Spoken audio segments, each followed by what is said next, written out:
Hello and welcome to the ultimate Notion tutorial for 2024.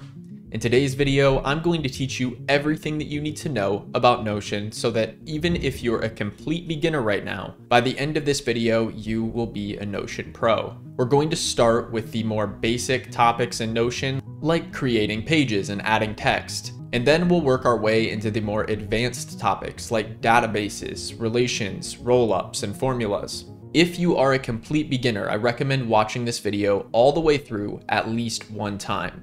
But if you're more advanced or you've already watched it through, you can come back and use the chapters below to skip around the video and find exactly what you're needing help with. So what can you use Notion for? Well, it's great for taking notes and word processing, but it also has the ability to create powerful mini apps like task managers, book trackers, CRMs, recipe trackers, and so much more. And that's why I love Notion so much. It's replaced the Google Suite for me. It's replaced Microsoft Word. It's replaced all of these legacy apps that you use and added powerful new features. Now, you may like learning in a more hands-on interactive way. And if that's the case for you, then I recommend checking out my Notion All Access Pass. This gives you access to my private Notion community, all future and current premium Notion templates that I've created, and my flagship course, Notion for Productivity, which goes the extra mile to teach you the secrets of the top 1% Notion users. So if you would like to join hundreds of others who are advancing their careers, advancing their businesses, learning future-proof skills, and achieving maximum productivity using Notion, then you can click the link below this video to check out the Notion All Access Pass. If you decide to join, I look forward to welcoming you and serving you inside of our community. Now let's get into the value-packed Notion full tutorial. We're going to start with settings and account creation, then move on to Notion pages. After that, we'll talk about Notion blocks, finally Notion databases, and then at the very end, I'm going to go into some advanced Notion concepts, such as formulas, relations, and rollups. Let's start by creating your Notion account and setting it up for the first time. To start, you're just going to go over to Notion's website, notion.so. And once you hit enter into your address bar and you're on their site, you can just hit Get Notion for free. From here, it's just going to ask you to sign up with a simple email address. So I'm just going to enter my email here and hit continue. At this point, you'll have to head over to your email and grab that verification code that it just sent you. I have that code right here, so I'm just going to right click and paste it. Now I'm going to hit create new account. At this point, you can add a photo, a name, and a password for your Notion account. All right, I've got this all filled out here, and now you're going to see this little box here that just says, I agree to Notion marketing communications. If you don't want to see their marketing communications, then you can uncheck this and hit continue. Now it'll ask you what you're going to be using Notion for. To start, I'm just going to say for life. This isn't going to set my Notion account on a path that doesn't allow me to use Notion for work or for school. But if you use for life here, then you can start out and follow along exactly as I do. Hit continue. And now we've created our Notion account. I'm just going to hit OK. And right off the bat, you'll see that we have this getting started checklist. So this is going to give you a basic understanding of how to use Notion. And if you want to, you can go through this quick tutorial and check these boxes as you complete the items in the list. As for myself, I'm going to delete these default pages that we start with here.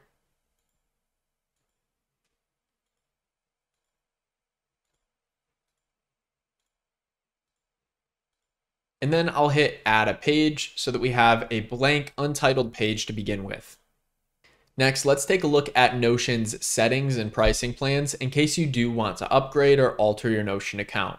I'm going to click on Settings and Members in the upper left-hand corner to get me where I need to go. Right out of the gate, if you want to make sure that you have maximum security for your Notion account, you can hit Enable two-step verification right here and go through that process. In this case, I'm just going to close that because I don't necessarily need to do that as of right now. And then I'm going to go to My Account in the upper left-hand corner. Here, I can change the name and photo that I added from the beginning. I can change my email here. I can set a new password. If I closed that two-step verification window, you can always come back here and alter your two-step verification settings. If you're ever speaking with Notion support and you want to grant them access to your Notion account, you can do so by toggling this switch right here. they may request that if they're trying to work on your account. You can log out of all of your other devices, and you can always delete your account if it comes time where you don't want to use Notion anymore. Next, let's look at My Settings.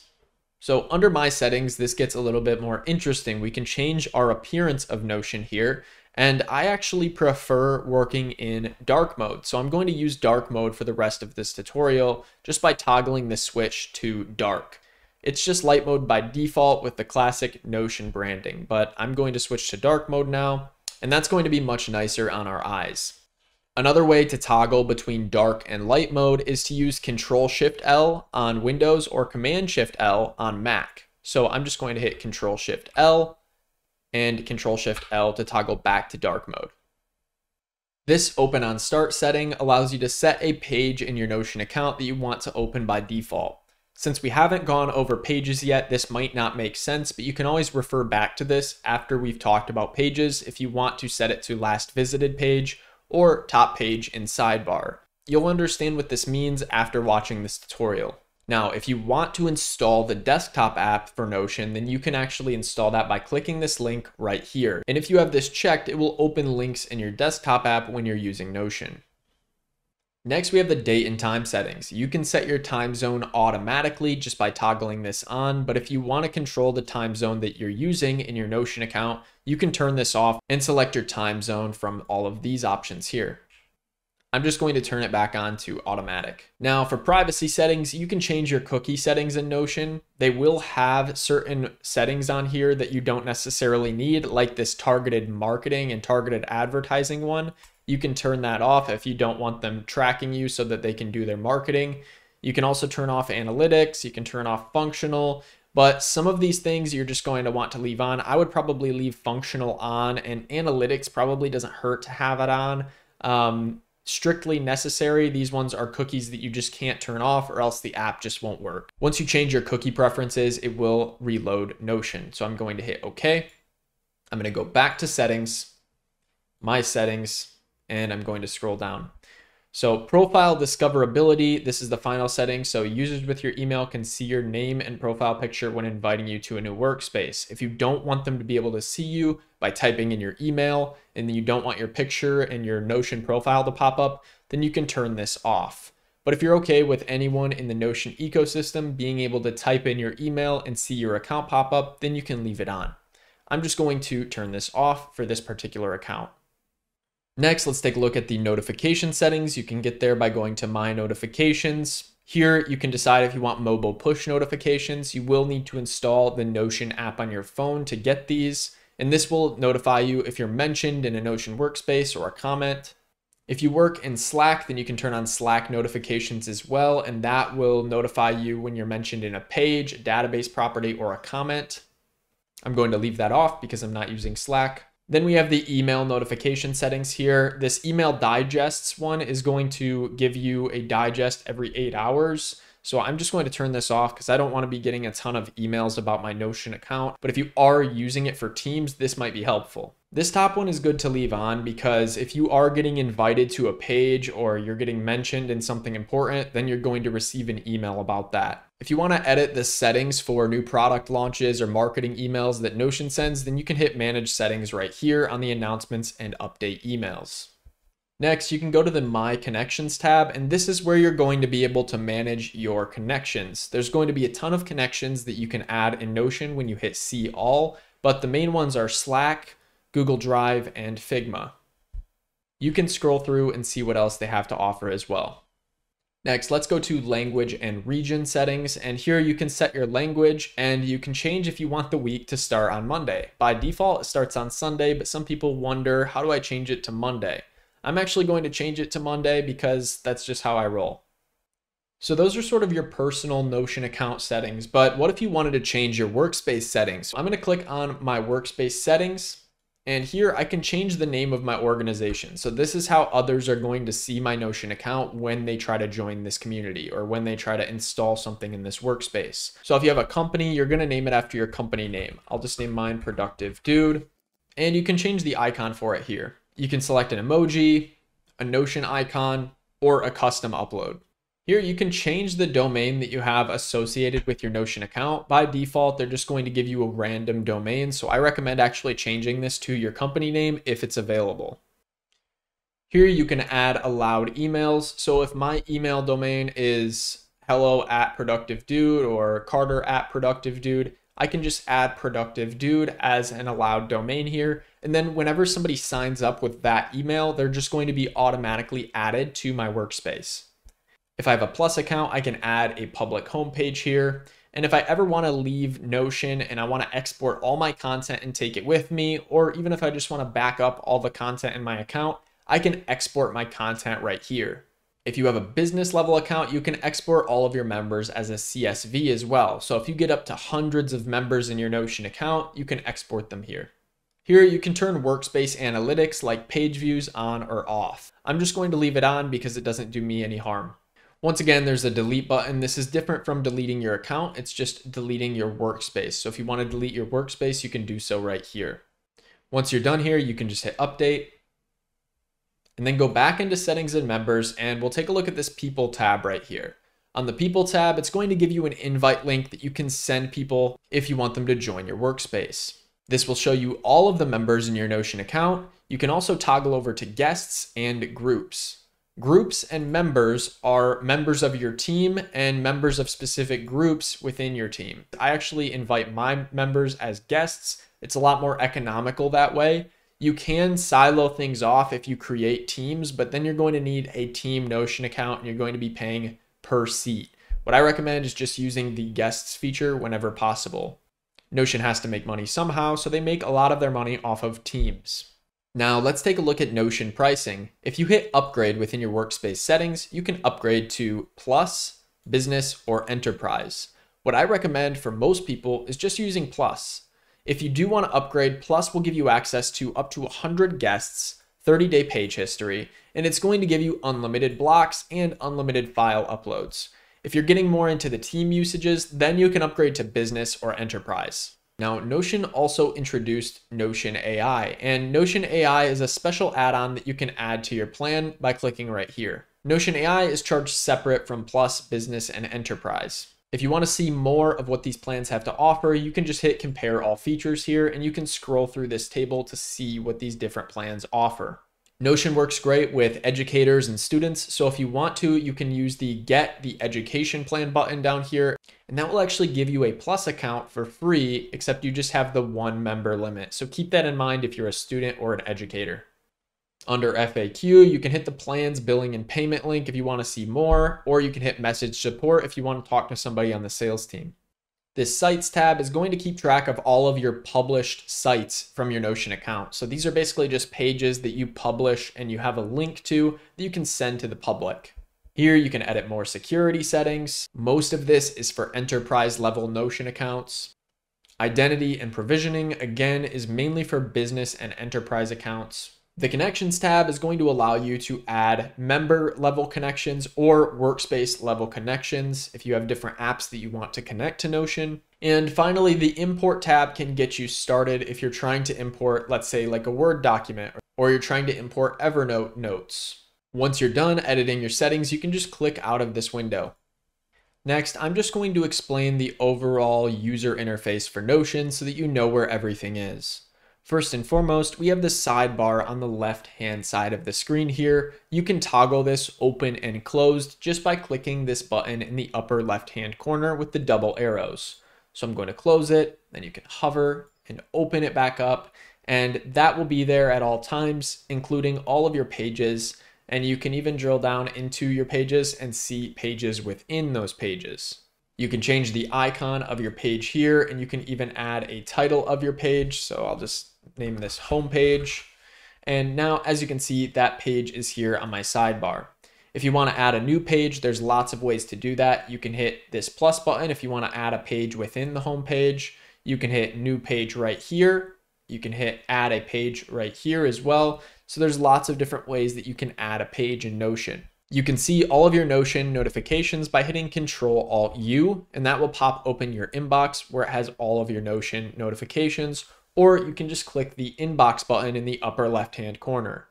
If you want to search within your Notion account, you can search right here, or you can hit Control K, and that will open up the search as well. And then you can just search for anything. Let's say I wanted to find my homepage. I just type in homepage. And even though I spelled it wrong here, it still found it right here. So that's pretty amazing. Notion's search is one of its best features. Notion is very serious about their searchability. So you can even click on this show filters right here, and you can filter by different things here.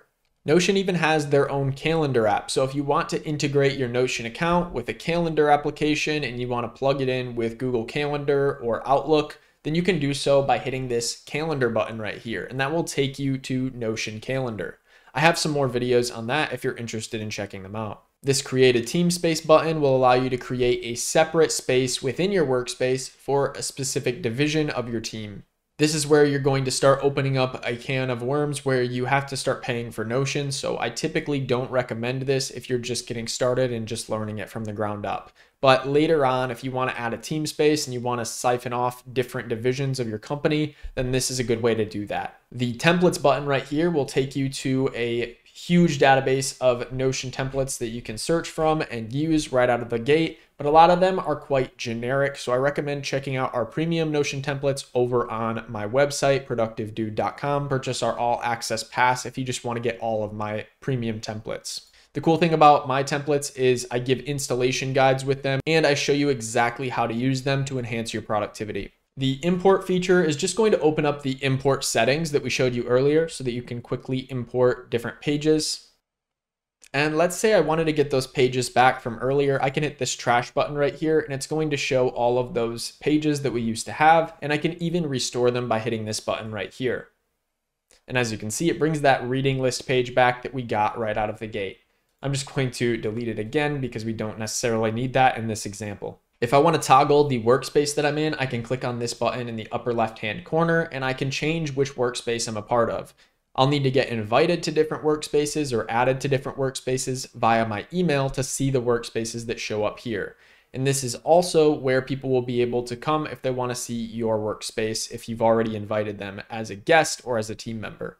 Next, we're going to be diving into Notion pages, and Notion pages are a foundational concept and a foundational component of your Notion workspace. So I'm going to show you how you can create new pages, edit page settings, and share pages with others. If you want to create a new page, you can just hit add a page right here on the sidebar. And that's going to add a new page. I can just give it a name, and I can add an icon here. If I wanted to add a page within this give it a name page, there's a couple ways that I can do that. First and foremost, the easiest way is just hovering over this page on the side and hitting add a page inside. From there, it's going to open it up in a pop-up, and it just says add to give it a name up top here. So I'm just going to say give it another name, and I can add another icon here. Then I can click away. So now we have this link to give it another name inside of give it a name. And on the sidebar here, as you can see, this is putting it into this little toggle list where I can hide the pages within it, or I can open it up and see all of them. So this is a good way to organize your page. You can use one page like this give it a name page as a folder, and I'll just rename it so that we have some good conventions here so that you can understand what I'm doing. So let's say that's a folder, and then within it, we can have as many of these pages as we want. And I can even drag new pages in there. Or I can hit the plus button on add a page inside. And as you can see, you can add as many pages within here as you want. And then if I click on the folder, they're all just going to be in here. Another way to add a page within a page is to click into said page and type in /page and then hit enter. And now it's created another page within this folder. So I'm just going to call this one quick page and click back to my folder using the breadcrumbs here. And now, as you can see, we have all of these different pages within our page. You can add a cover photo to your page by hitting add cover at the top right here, right under the icon. So if I hit add cover, it's just going to open up the cover photo, and then I can hit change cover. And by default, Notion has a gallery of images that you can use from the James Webb Telescope. They've got some colors and some gradients here. They've got some NASA images, all kinds of neat stuff here. So you can add some of these beautiful images by default. And once they're added, you can hit change cover right here if you want to alter it again. And you can even upload your own images, link to images, or you can go to Unsplash and search for any image that you'd like. So if I type in mountain, I'm going to get a bunch of images of mountains that I can use as my background here.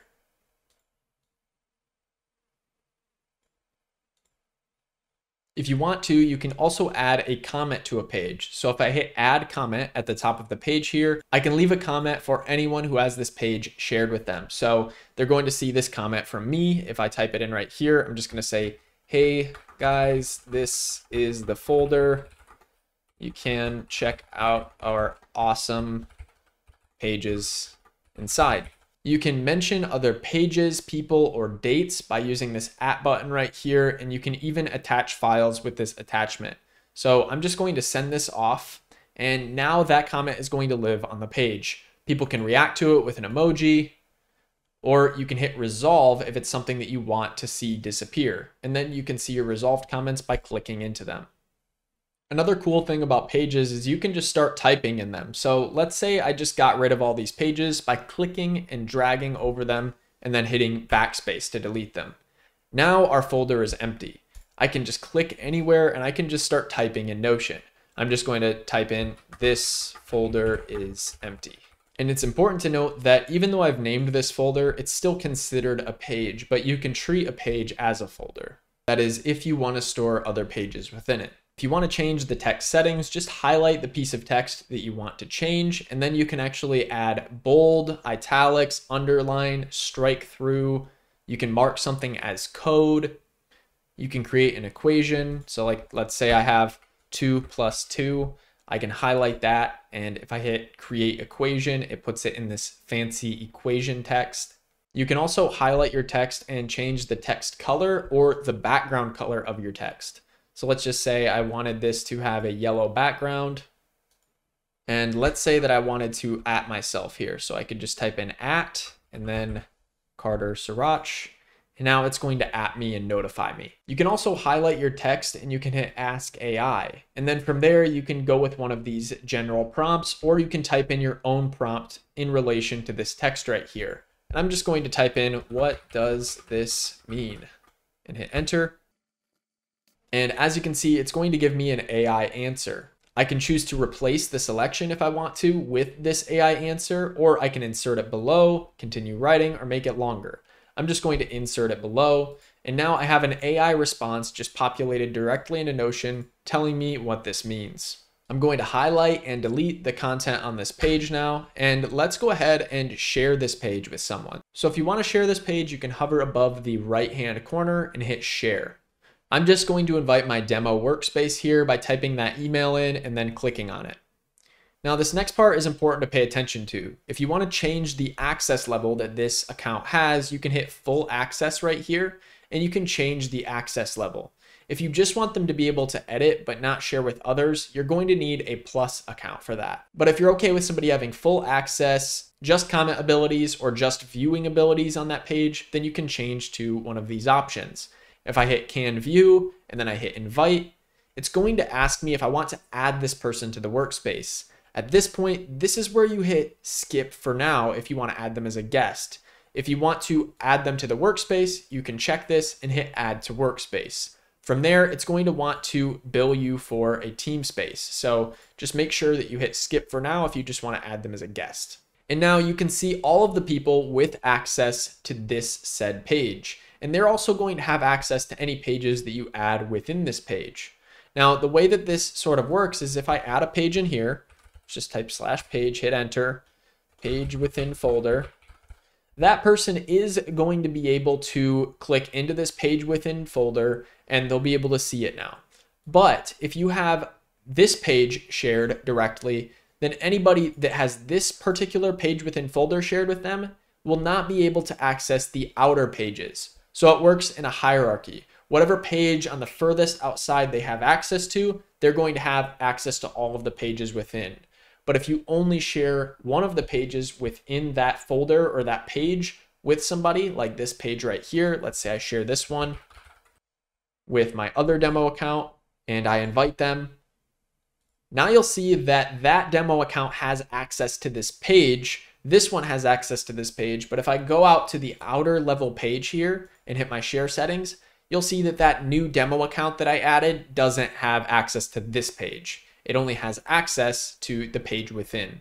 So that's how the sharing hierarchy works in Notion. Now, let's say I wanted to publish this page so that I could just send people a link and they'd be able to see it from the web. If I go to the Publish tab here and then I hit Publish, it's now going to allow me to just copy this link and share it with anyone on the web, and it will be a public page. If you want to allow anyone to be able to edit this page, which is typically not advisable, then you can turn on Allow Editing. You can also allow commenting if you want people to be able to comment on any piece of this page. And if you want somebody to duplicate your page as a template, you can have this turned on right here. That will add a duplicate button in the upper corner. If not, you can turn that off. If you want your page to show up in Google search results, then you can turn on search engine indexing, and it will actually create a Google listing for this page and put it out there for the public to see. Then you would just copy this link and you can send it off to anybody that you want, or you can add it to a button on your website and people can come and look at this Notion page. Just to show you a preview of what this will look like, you can hit View Site. And as you can see, it just says Built with Notion in the corner. If I had duplicate on, they'd be able to duplicate up here. But it really doesn't allow you to do much with this page other than look at it with the current settings that I have added. Let's go back to our folder page, and now I'm going to be looking at the View All Comments button in the upper right hand corner. View All Comments allows you to see all the open comments on a page. So if I add a new comment, I'll just say New Comment and hit Send. As you can see, it gets added right here. And then once it's resolved, it will disappear from these comments. You can also view page updates by hitting this View All Updates button, and this is going to show you everything that's happened within the page. You can also go to the analytics if you want to see how many views this page has gotten, and you can change the date range right here. If you favorite a page, it's going to change its position in the sidebar, and it's going to add this favorites tab here so that all of your favorite pages are showing up first. I'm going to unfavorite this page. And if you click in the upper right hand corner on these three dots, you're going to get some page customization options. So you can actually change the font that you're using. So they have this serif, which is good for publishing and word processing. And they have mono, which is good for drafting and notes. I prefer to just stick with the default most of the time because that's how I use Notion. If you want a little bit more space, then you can hit small text, and that will actually make your workspace a little bit more compact, a little bit harder to see, but you are going to be able to get some more on the page. You can also change to full width if you don't want this boxed layout, but if you want it to just stay within this boxed layout, then you can turn full width off. You can also lock the page so that nobody makes any accidental changes. So if the page is locked, I can't highlight this and delete it. I can only click on it.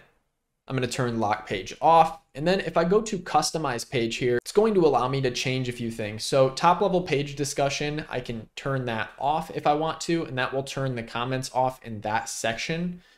Backlinks, if there's a link to this page, it will show up here. It's not showing up right now, but I can turn that off. I can make it expanded. I can change a few settings on the backlinks. And then I can also make page comments minimal if I want to see them a little bit less. You can import and export your page by hitting import right here. And that will bring you once again to the import data if you want to import any of this data into this particular page. Or you can click on export, and there's numerous ways that you can export your data right here. And it will give you a downloadable file with all of that data within that page. Here you can edit your page level connections. So these are different integrations, different API calls that are going to be made to Notion. So what you can do is you can change which ones have access right here. And this is just changing it on the page level.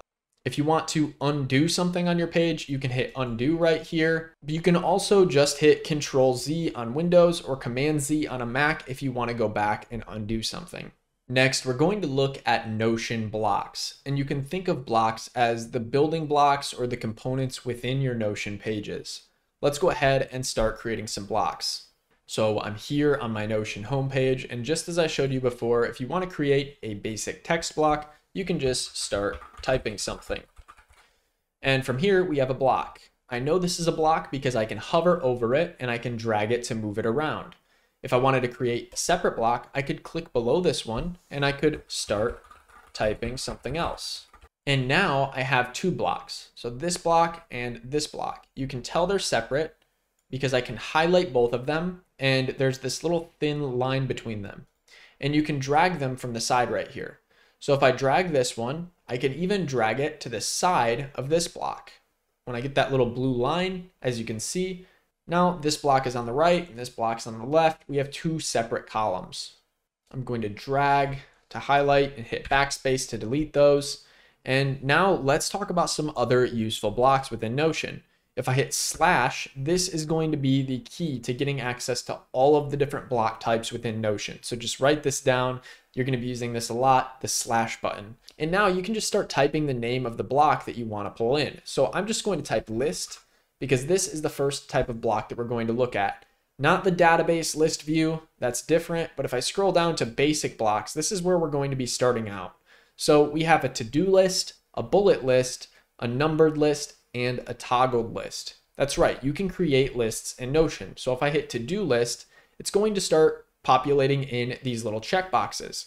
So if I just start entering little to-dos, I can do that here. I can just write morning routine. Let's say I want to do my morning routine. And then if I hit enter, it gives me a new one. I can write feed the dog, walk the dog, make a Notion tutorial. I can really just keep hitting enter and typing as many of these as I want. If I hit enter and then I hit tab, it's going to add a sub item to this list. So making the Notion tutorial might contain other parts like creating a script, filming, and then editing. And as I go, I can check these different items off within my list. If I highlight my entire list and then I click on the upper block at the very top of it, what I can do is I can hit turn into, and then I can select a different type of list that I want to turn it into. So if I'd rather this be a bullet list, a numbered list, or a toggle list, I can do that. So let's just turn it into a bullet list. Now, as you can see, it turned all of these high-level items into a bullet list. If I highlight the ones below, I can also turn those into a bullet list, and that will make them sub-items within this list. Let's say creating a script had multiple hierarchical levels to it. If I wanted to, I could just hit enter underneath create a list and then tab, and I could add as many levels as I want here just by hitting enter, tab, enter, tab, enter, tab. I can even turn it into a toggle list, and this is a unique setup for Notion that allows you to basically have these little toggle items that you can put content inside of. So let's say my morning routine had the sub items, but I didn't want to see them all the time. I could actually put them in a toggle list. So now that I have this open, let's just go ahead and add my morning routine items as a checklist. So drink water, shower, meditate, and let's close that. And now they're all hidden, but if I want to see them, I can open this back up and I can check them off. Same goes for these other items within the toggle list. You can put different content within these, and it's a good way to keep Notion compact and clean.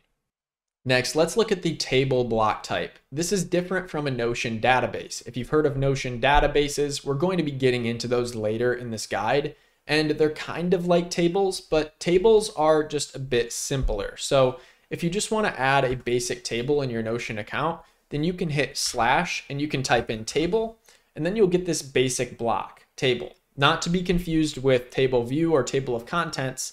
Table will just create a simple table for you. You can add columns, you can add rows, and you can just basically type in anything that you want here. So let's just go name, address, phone, and then you could put different information in here.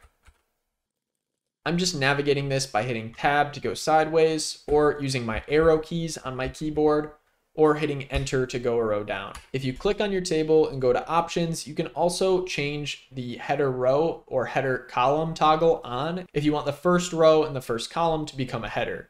So I'm going to turn header row on, and as you can see, it just bolds this and changes the color behind it. If I want this table to fit to the page width, I can click on it and hit this little expand button right here, and that's going to fit it to the page width. If I change this to a full width page, like I showed you earlier, you would have to click this again to get it fit to the full page width. You can drag these columns around, and you can even double click on these columns if you want it to snap to the longest content within it. Let's say I wanted to change the color of a row or a column. I could just hover over the side of it, and I could click this color button right here, And then I could select the color of it. So this will change the text. This would change the background. Let's just change the background. If I click on a row, I can also hit insert above or below, or I can duplicate that row. So I'm just gonna hit insert above, as you can see, and then I can duplicate this empty row if I wanted to. Let's highlight this and delete this table. Next, we'll look at adding dividers to break up your page. So if I just have a bunch of content here, and I could just type a bunch of content, but actually what I'm going to do is I'm just going to hit /AI, and I'm going to ask AI to write. I'm just going to write some lorem ipsum and hit enter. And it will just write out some gibberish for me, just so I have some basic text content. I'll make it longer. And I'm going to hit done. Now this will serve as a good way to show how the divider works. If I wanted to divide this content from some other content on my page, I could just hit enter below it, and then I can type in /div, and that will give me the basic block divider. I can hit enter. Another way that I can do this is by typing in a couple hyphens, and after the third hyphen, it's going to create a divider. So that's a quicker way to create dividers if you want to. And then I can start typing something else down here, and I can drag this divider underneath it. Let's just duplicate this lorem ipsum a couple times, and we'll put these dividers between these different pieces of text.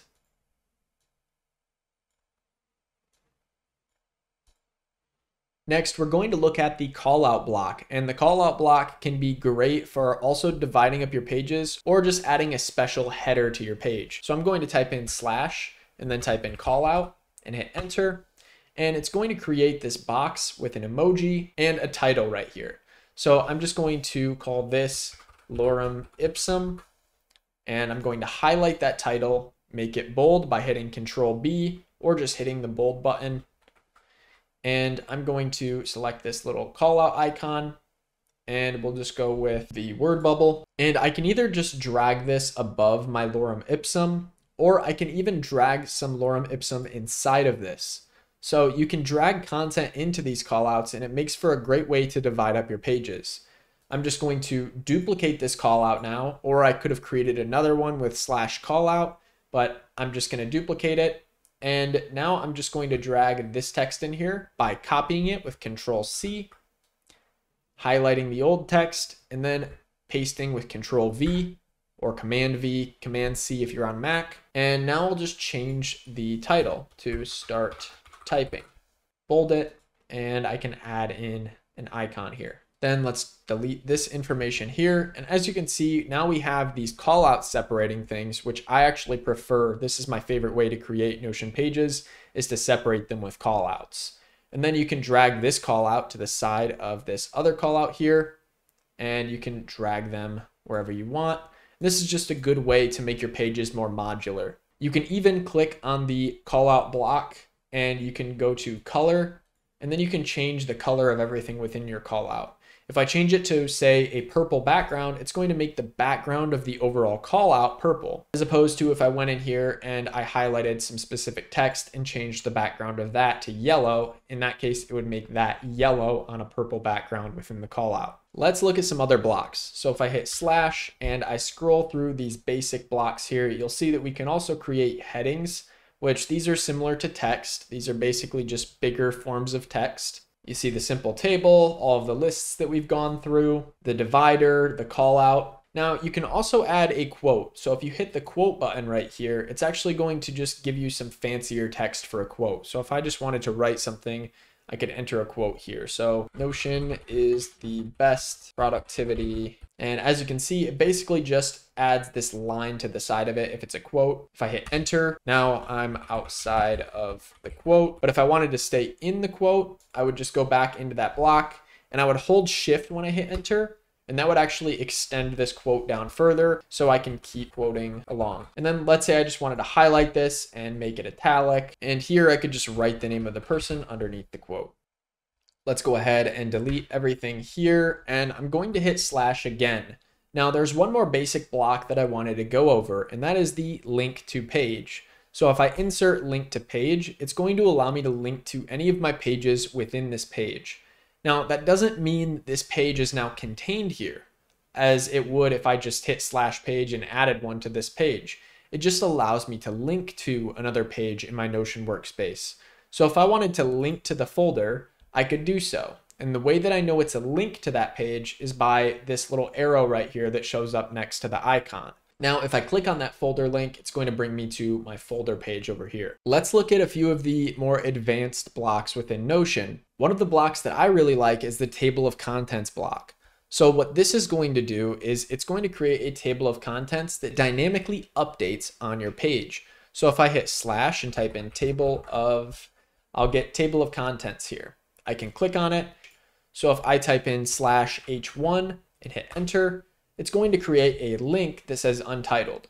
But once I give it a name, like dog breeds, it's going to show in this table of contents right here as dog breeds. I'm just going to ask AI to write a list of dog breeds.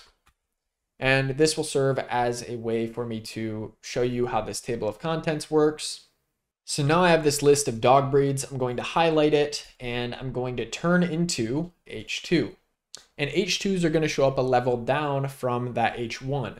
Same with H3, it's going to be another level down the hierarchy. And I can add content within these. So let's say I wanted to add some content about the French Bulldog. Here I could just write in, ask AI to write something about French Bulldogs. Obviously, I'm just using AI to write as examples here, but you can write your own content just as you would if you were using like a Google Doc or something like that. Now, if I hit done, it has some information about the French Bulldog. And if I scroll up to our table of contents and I hit French Bulldog, it's going to drag me down to that part of the page. It's not doing so because I can already see it, but if I enter down a couple times and then I hit French Bulldog, it'll actually pull me down the page. And it now has created an anchor link to this heading. Now, similar to the table of contents, I can also add breadcrumbs as a dynamic block. So if I have a page within this home page here, then I can actually add breadcrumbs on that page, showing me how I got to that page. So let's just click into the home page and add a new page with /page. And I'm just going to call this page cat breeds. And here, if I enter into the page and type in /breadcrumbs and hit enter, it's going to show me the page hierarchy for cat breeds. And now I can just click right back to my home page and I can see cat breeds within this page. I'll just drag that down to the bottom. And now whenever I click on it, I can see where I came from.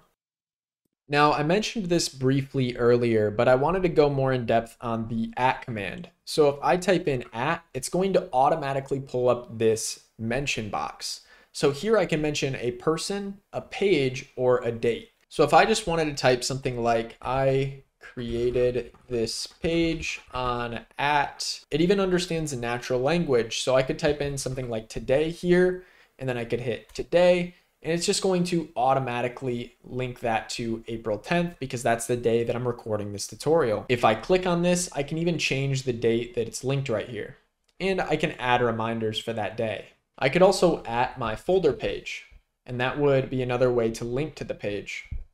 Now inside of Notion, there's all sorts of media blocks that you can add as well. So if I type in / and then I scroll down, you'll notice that we have all of these media blocks. So I can share various forms of media within my Notion account, and I can really spice up my pages.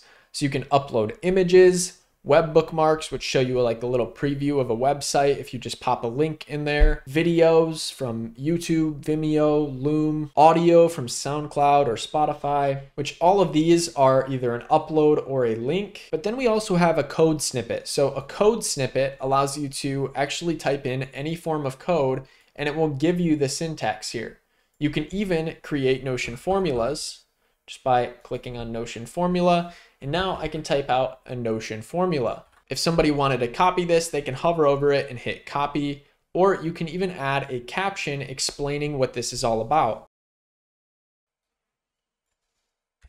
The last form of media is file. So if you click on file here, it's going to allow you to upload a file. And if you don't have a Plus account, it's going to limit you to 5 megabytes. You can choose a file on your computer or you can embed a link. If you're using Notion as a free user, I recommend just linking to your files on something like Google Drive or Dropbox if you already have an account somewhere.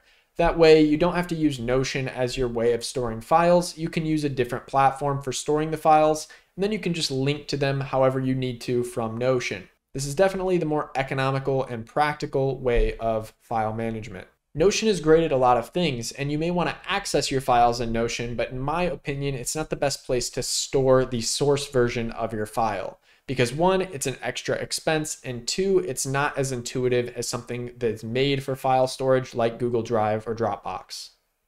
The next block that I wanted to share with you is called the synced block. So if I hit slash and type in synced block, you'll see this advanced block called synced block. And when I click on it, you'll notice that it just adds this red box around whatever block I'm editing, or whatever blocks I'm editing, I should say. And within that, I can type anything, or I can add any type of block. So let's just say I wanted to put a call out in here. One of the great things about synced blocks is you can use them for menus. So if I hit slash and then I type in call out, I could create a call out, and then my synced block is still here. If I hover it, I can just drag this block within that block. And now you'll see that the synced block has contained this entire call out. Within that, I can name my callout menu, and then I can change the icon. And then if I hold shift and hit enter, I can start adding information in here. So let's say I wanted to add a page in my menu, like my folder. So if I just add folder and click on it, now I have this synced block as a menu.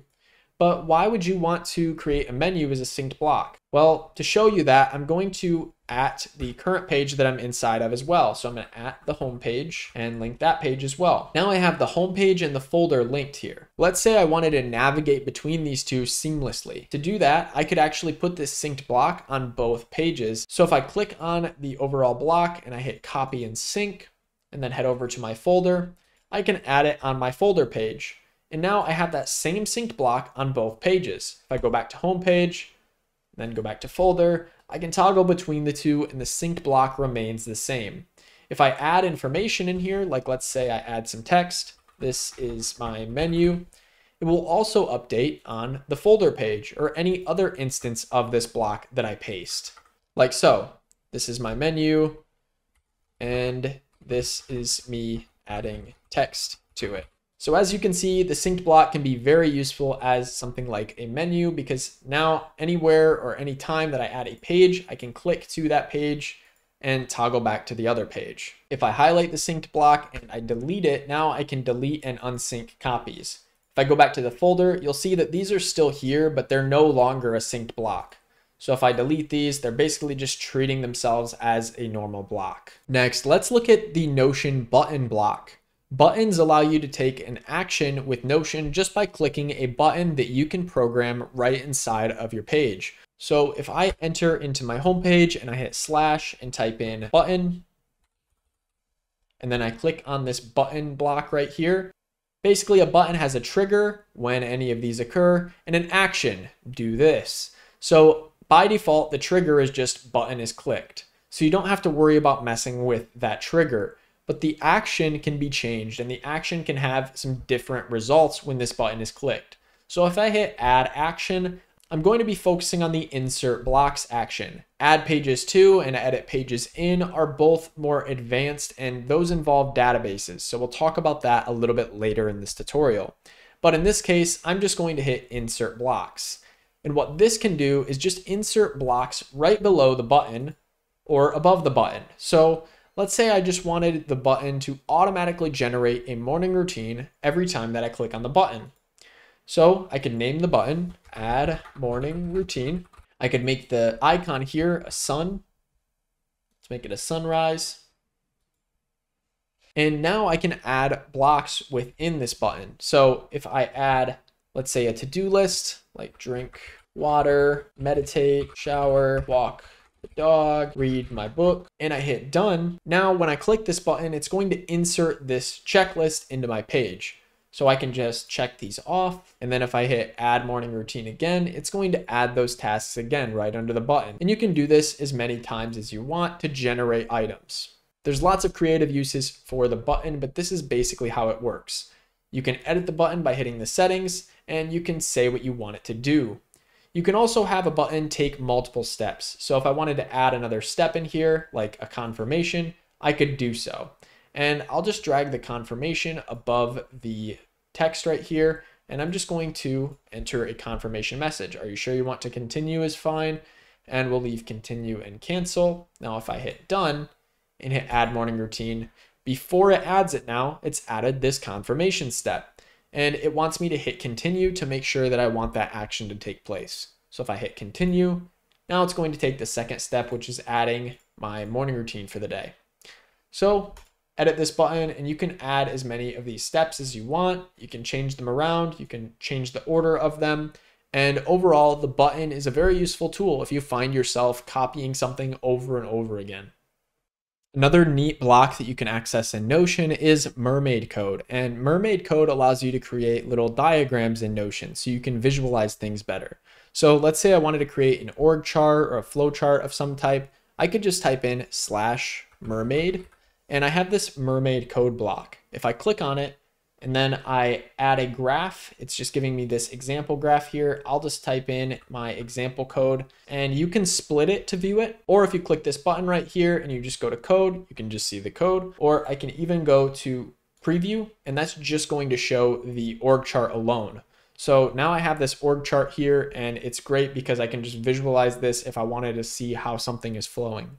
If you want to learn more about the Mermaid syntax and how you can create more advanced diagrams, then you can go to mermaid.js.org. Now we're going to build on what we've already learned about pages and blocks, and we're going to start using one of Notion's most powerful features, Notion databases. You can use Notion databases to track tasks, notes, books, people, content, and so much more. It allows you to take a Notion page and then treat that page as a database item. You can add different properties to that page so that you can filter and sort by those properties. And you can even relate those databases together and use advanced formulas that we're going to be going over later in this tutorial. For now, let's get into the basics of Notion databases. So there are two ways that you can create a Notion database. The first way is just to hit / and then you can type in Inline, and that's going to give you the Inline database option. I'm just going to hit the Inline database option, and that's going to create a table block within my home page here. I can keep typing underneath this, and it's basically just treated as a block. I'm going to delete this, and I'm going to show you the second way that you can create a database. And this is distinctly different because it's actually going to alter the type of page that you have. You can actually turn an entire page into a dedicated database. So we don't want to do that to our home page, but let's say we wanted a page that's just a database of books. If I hit plus on the add page and I type in books, then I can click on this little table button on the bottom here. If you don't see this, you can click these three dots and you should see table in here. These are just different types of databases that you can create, but we'll get into that in a little bit. For now, we're just going to use table. So if I click table, it's actually going to turn my whole page into a database. So now I can't edit the page. All I can do is use the database within it. So I'm going to rename this to books since it took the name off of that. And I can add an icon and a cover photo just like my other pages. But the only difference here is now this whole page is a dedicated database. So I can't add further blocks here, but say I wanted to add this books database on my home page. To do that, I could go to my home page and I could type in /linked, and I'm going to get this linked view of database. I can click on this button right here, and then I can search for a data source. And since I only have one database in my whole workspace, it should show up here. It's taking a moment to load, so I'm just going to type in books, and I'll see that page load in, books. So I can click on that, and now it's going to pull in my books database. I'm just going to click on the only existing view and I'm going to click away. Now my books database is here and my books database is also here. Now this view of the database is like the parent database. It's the kernel of this database. So if I were to delete this page now and I go back to my home page, it'll say the original database has been deleted and cannot be edited. If I hit view database, I can restore that page. But here's the difference. If I go to my home page, now that this books database has been restored, I can edit this database from here, but if I want to delete it, that's totally fine. I can just go back to my books database on the full page, and now I can see this database and it's still here. Deleting the view of it didn't delete the whole database, but deleting this whole page would. This is why I strongly recommend creating your databases as full pages and then keeping that full page stored somewhere in your Notion account. Then if you want to add that database in some instance to one of your other pages, you can just link it using the /linked database. I also prefer this method over using the /inline database that I showed you first. /inline database can be fine if you're just using a database for a specific instance, and you can still link to it, but the most organized, best way that I've found to create and store your databases is to create them as full pages, like I did with this books database. And then if you want to organize your workspace a little bit more, you can add a page as a folder like we did in the very beginning of this tutorial, and you can call it databases. I can add an icon, like the database icon, and then I can just put all of my databases in that page by dragging them in. Now my home page could be a view for multiple linked views of databases like this, and I could show my books database here, I could show other databases here, and all of my databases would be stored internally in this databases page over here. That way I don't accidentally delete them and they're not cluttering up my whole sidebar. And the beauty of this is I can always reference them on my home page or whatever other page I create within my Notion workspace. Now, databases are made up of pages. So this right here, this row represents a page in my database. It doesn't have a title, it's blank. But if I were to give it a title, like a book name, let's just say Great Gatsby, and I hit enter, now I have a page called The Great Gatsby within my books database, and I can highlight it and hit open. Let's go ahead and close this, and just to show you how this works, I can drag it out of that books database, and now it's just a lone page without properties. The difference is when I drag it into my books database, it then gains the functionality of having properties like tags. So whatever properties I add to this database that this page is in, it's now going to have those properties associated with it. So by default, databases get this tags property, which is basically just a multi-select property. It allows me to add multiple options in a list, and I can add them as tags to this item. So The Great Gatsby, we could add different tags like favorite or haven't read or wish list. I don't have the book yet. And having all of these tags here wouldn't necessarily make sense. So I could just delete specific ones and keep others. The name property is a default property and it's mandatory. You can't click on it and delete it. You have to leave this in here because without pages that have a name, you wouldn't be able to have a database overall. So this is the only mandatory column that you can't delete in a database. What you can do though is you can delete this tags property that you get by default just by right clicking it and hitting delete property. It's going to ask you if you're sure and then just hit delete. And now I'm going to teach you all of the properties that you can add to a Notion database. I can add a property here on my linked view of this database, or I can go back into my databases, go into my books database, and as you can see, it's updated dynamically with The Great Gatsby because I added it over on my homepage in the linked view. If I hit the plus button right here, I can add any property that I want. So here are the different types of properties. We have a text property, very standard. You can just add a summary or a description. Let's say I wanted to add a summary of this book.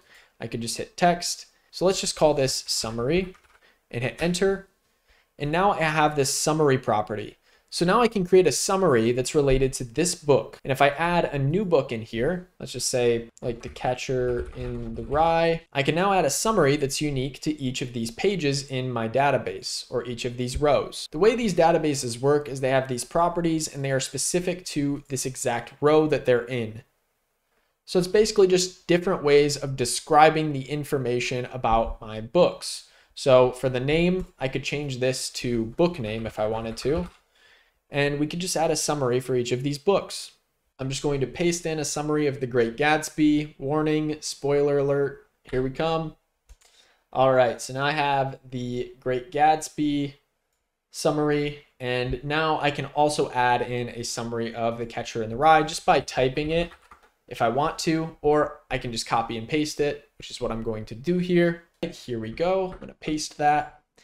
And now we have these summaries, and I can drag this however I want and see the information how I'd like to. If I click on summary, I can also change this wrap column setting. And if I turn wrap column off, it's going to make it so that I can't see the text unless I click into it. The next property we're going to look at is the number property. So if I hit the plus button right here, I can type in number, or I can just find it in the list, just click number. And this is good for any sort of number that you're going to add. So we can actually represent the number of pages in the book by typing in total pages here as the number and hitting enter. And then I can add the number of pages. I'm not going to get the exact number for these. I'm just going to enter some generic numbers. And as you can see, that's basically how that functions. You can also duplicate columns. So if I wanted to duplicate this total pages, I can right click it and hit duplicate. And then I can enter current page if I want to track what my current page is. So let's say I have read the entirety of The Great Gatsby. Say I'm on page 250 and I'm on page 95 in The Catcher in the Rye. I could do that. I'm going to duplicate this number property again because I want to show you another way that you can use number properties. If I click on this number property and I hit edit property, there's a few settings that I can change in here. The number format is the one that I want to focus on right now. And I can actually change the formatting of the number to a currency or a number with commas. I'm just going to change it to the US dollar. And I'm just going to put in price. And now I can enter a price of this book. Let's just say it's $25. And this one's 15, right? And it's going to add that US dollar symbol in there and give me the cents. So it's going to just format it differently. Now, if I wanted to change the icon next to these properties, I can also do that by clicking into the property, and you can just hover over the icon right here and you can change it. So I'm going to select the dollar icon here for the price. And for current page, I'll select the bookmark. And for total pages, I will select the book. Now this has a much more custom feel. Now let's look at the select properties. There's two types of select properties, just the standard select and the multi-select, which we briefly went over a moment ago. If I hit the plus button and I click on select right here, this is going to allow me to create a list. So I can have a list of different items that I want to tag these with. So let's just say genre is the list that I want to use. So I'll name this genre and I'll just select this icon for genre, and I can click in here and I can write in whatever the genre is. So I can write drama, I can write coming of age. And as you can see, if I click into here, it stores these in a list as I add these different items. But with the single select property, you can only select one at a time. Now let's go ahead and duplicate this, and we'll just name it genre multi. And if I click into here and hit edit property, now you'll notice that I have the type. I can change the type to a multi-select. And now with the multi-select, I can select multiple items. When I select multiple, it just adds them as a list right here, rather than switching to a single item. So that's the only difference between the select and multi-select property. You can also add a multi-select property just by finding it in the list right here. You don't have to turn the select property into it, but that is a useful way that you can toggle between them if it makes sense for your use case. If you want to hide a property, you can right click on the property and you can hit hide in view. If you ever want to bring these properties back, you can click on the three dots, go to properties, and you'll see your hidden properties down here and all of your properties that you can see right here. So if I wanted to re-enable it, I can, or I can hide it once again. You can also see your deleted properties right here if you want to restore them. I'm just going to delete these ones for good. And then I'm going to go back. And now let's add a new property. This time we're looking at the status property. So the status property allows me to track something between to do, in progress, or complete stages. So if I go to status, it's going to give me not started, in progress, and done by default. Let's go ahead and rename these so that they make sense in the context of books. For not started, we're just going to put not purchased. And I'm also going to add one here for wish list. And I'm going to add one for purchased, but not started. So obviously this is a little bit overkill. We don't need to track our books at this level of detail, but you could set it up like this so that if you want to put something on your wish list, something you want to read in the future, you could do that. And you can change the colors of these as well. I can set the default item right here. Right now, the default is not purchased. So when I add a new book, it's just going to default to not purchased as the status. So if I click into this and hit edit property, I can change what I want as the default. So let's say by default, I want it to go to the wish list. I can hit continue, and then I can add an in progress step. So for reading, it would make sense to just write in reading if it's something that I'm reading. And for complete, let's just go ahead and type in done reading, or you can just type in complete if you want. Now, since my current page matches the total page in The Great Gatsby, I'm just going to change the status to complete. And for The Catcher in the Rye, since I'm in the middle of the book right now and my current page is 95, by the way, you can drag these to change the order. I'm just going to change this status to reading since I am on page 95. I'm going to delete this blank row right here. And another quick tip is if you want to snap the column size like we were doing with the simple table earlier, it works the same. You just hover over the border of the column and then you double click and it will snap the size down to a more fitting size for whatever it is that you're working with. The next property that we're going to be looking at is the date property. So if you hit the plus button right here, you can either type in date or hit date right here. It's basically just a date that your database can interpret as a date. As opposed to typing it in as a text item like we did with the summary, your database is going to be able to detect the date and time. For the date property, it might make sense to add a publishing date. Some of the things that you can change about your date are listed right here. You can change the date format, how you want it to show up. You can change the time format from 12 to 24 hours, or you can hide the time. And if you click into your date property in one of the specific rows, there are some more settings that you can change as well. You can add a reminder for that specific date. If it's a date in the future, you can have it remind you on the day of at 9 a.m. or a day before, 2 days before, or a week before. You can select the date in your calendar right here, or you can delete this and you can type it in. I don't know when this book was created, but I believe it was back in maybe the 20s or something like that.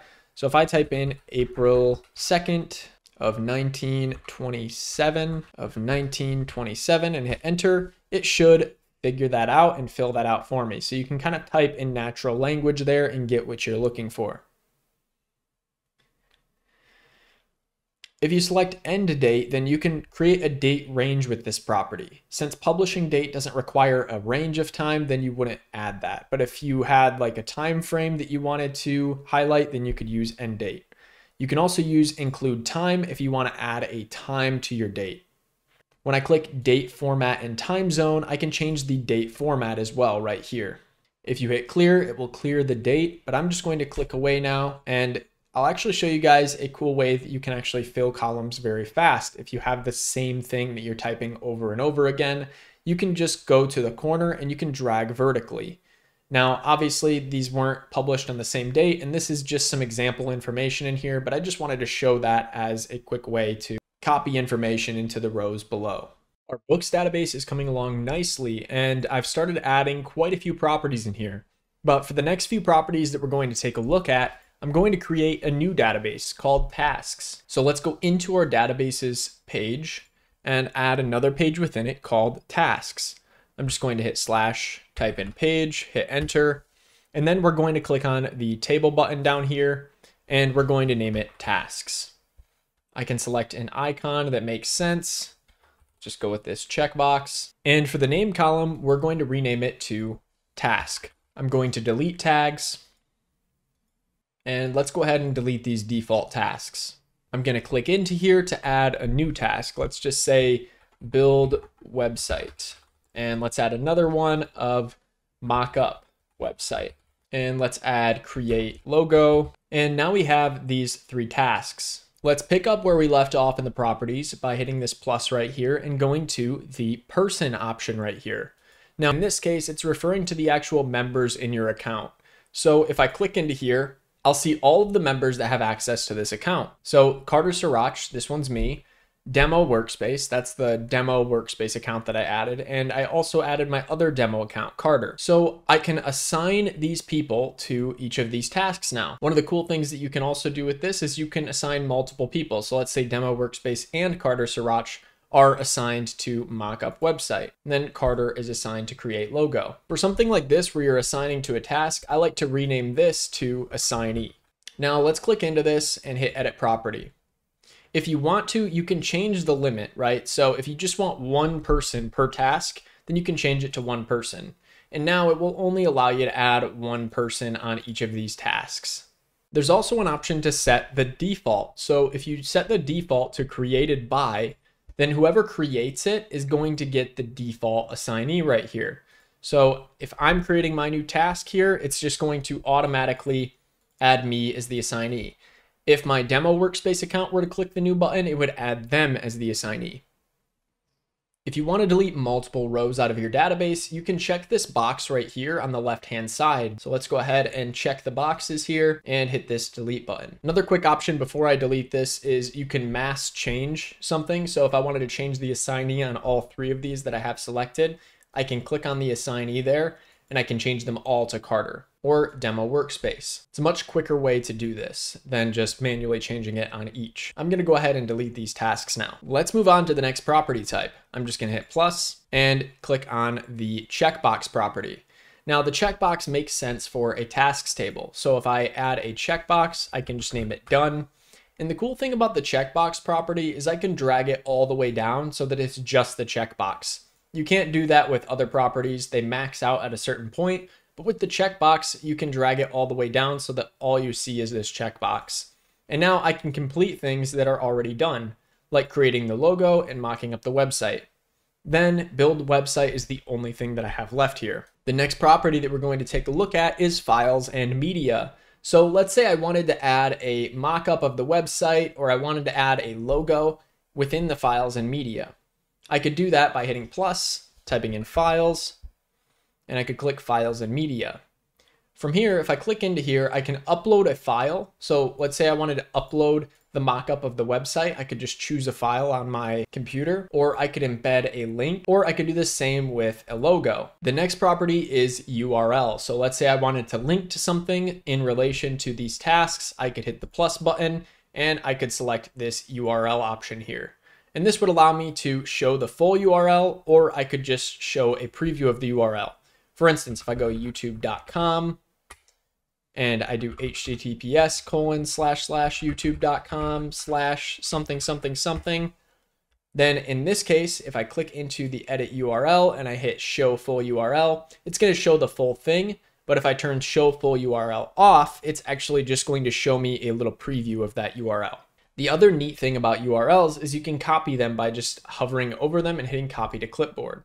Now that we have our tasks database with our assignees, our completion column, and our files and media along with the URL, I'm going to create a new database. And this time we're going to create a CRM database. So I want to keep track of all of the people that I meet, and I want to make sure that I know everything about them so that I can close more sales, close more prospects, right? So to do that, I would create a CRM or a people database. So to do that, I'm just going to hit slash and type in page, hit enter, and we're going to select the table option.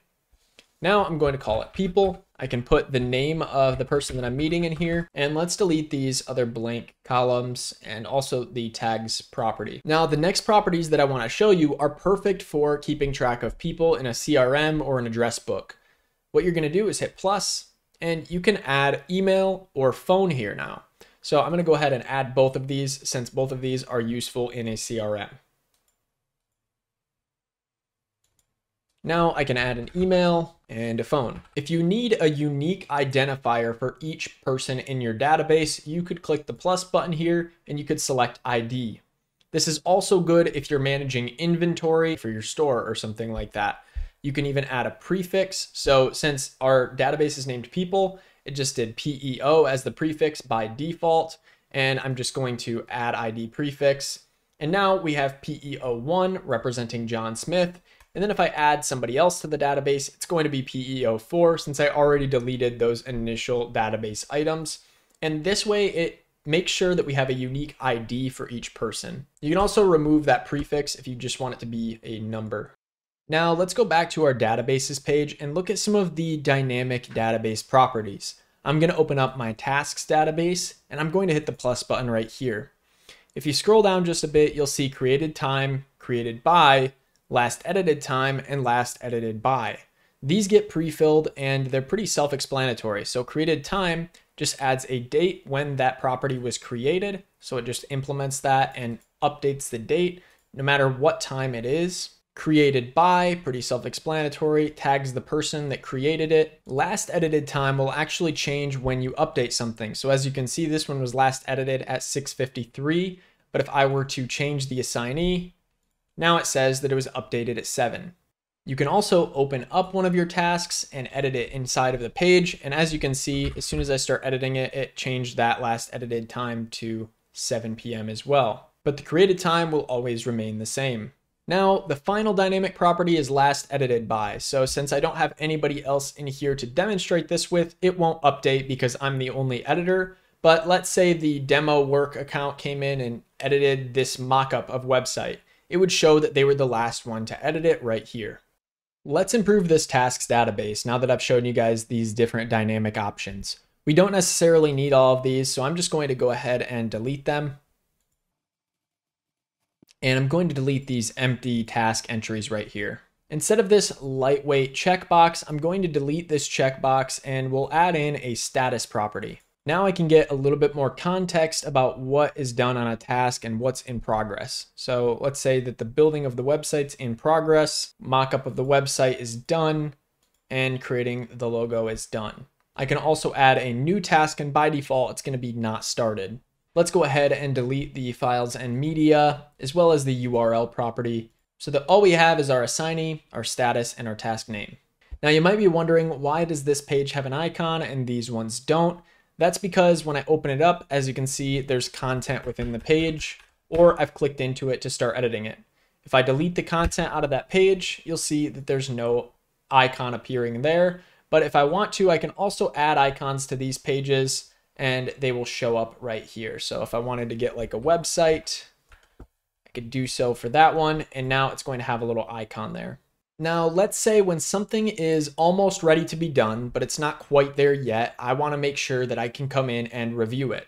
So what we can do is we can set a status, and I can hit edit property here. And let's just add an in progress status. And I can type in needs review and then hit enter.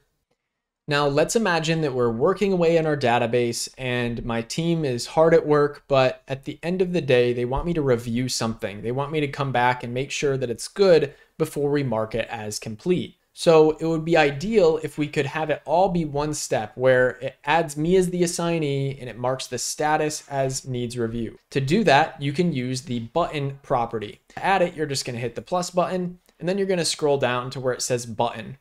Click on button. And from here, we can add a mark as review needed. And I'll make the label review. And that way, when people click on this review button, it's going to set the assignee to me, and it's going to set the status to needs review. So I can go ahead and hit action, assignee, and I can select Carter Sriracha. So this is similar to the button we had earlier. When any of these occur, button is clicked. It's the only one we can choose. Then do this. And I'm selecting, I want to change the assignee. I want to replace it with Carter Sriracha. And I also want to add another step. I want to update what? I want to update the status, right? So add another step. We're going to add a status and I'm going to change it to needs review. And notice how I have these set to this page. That means when I click on the button in this row, it's going to affect this row.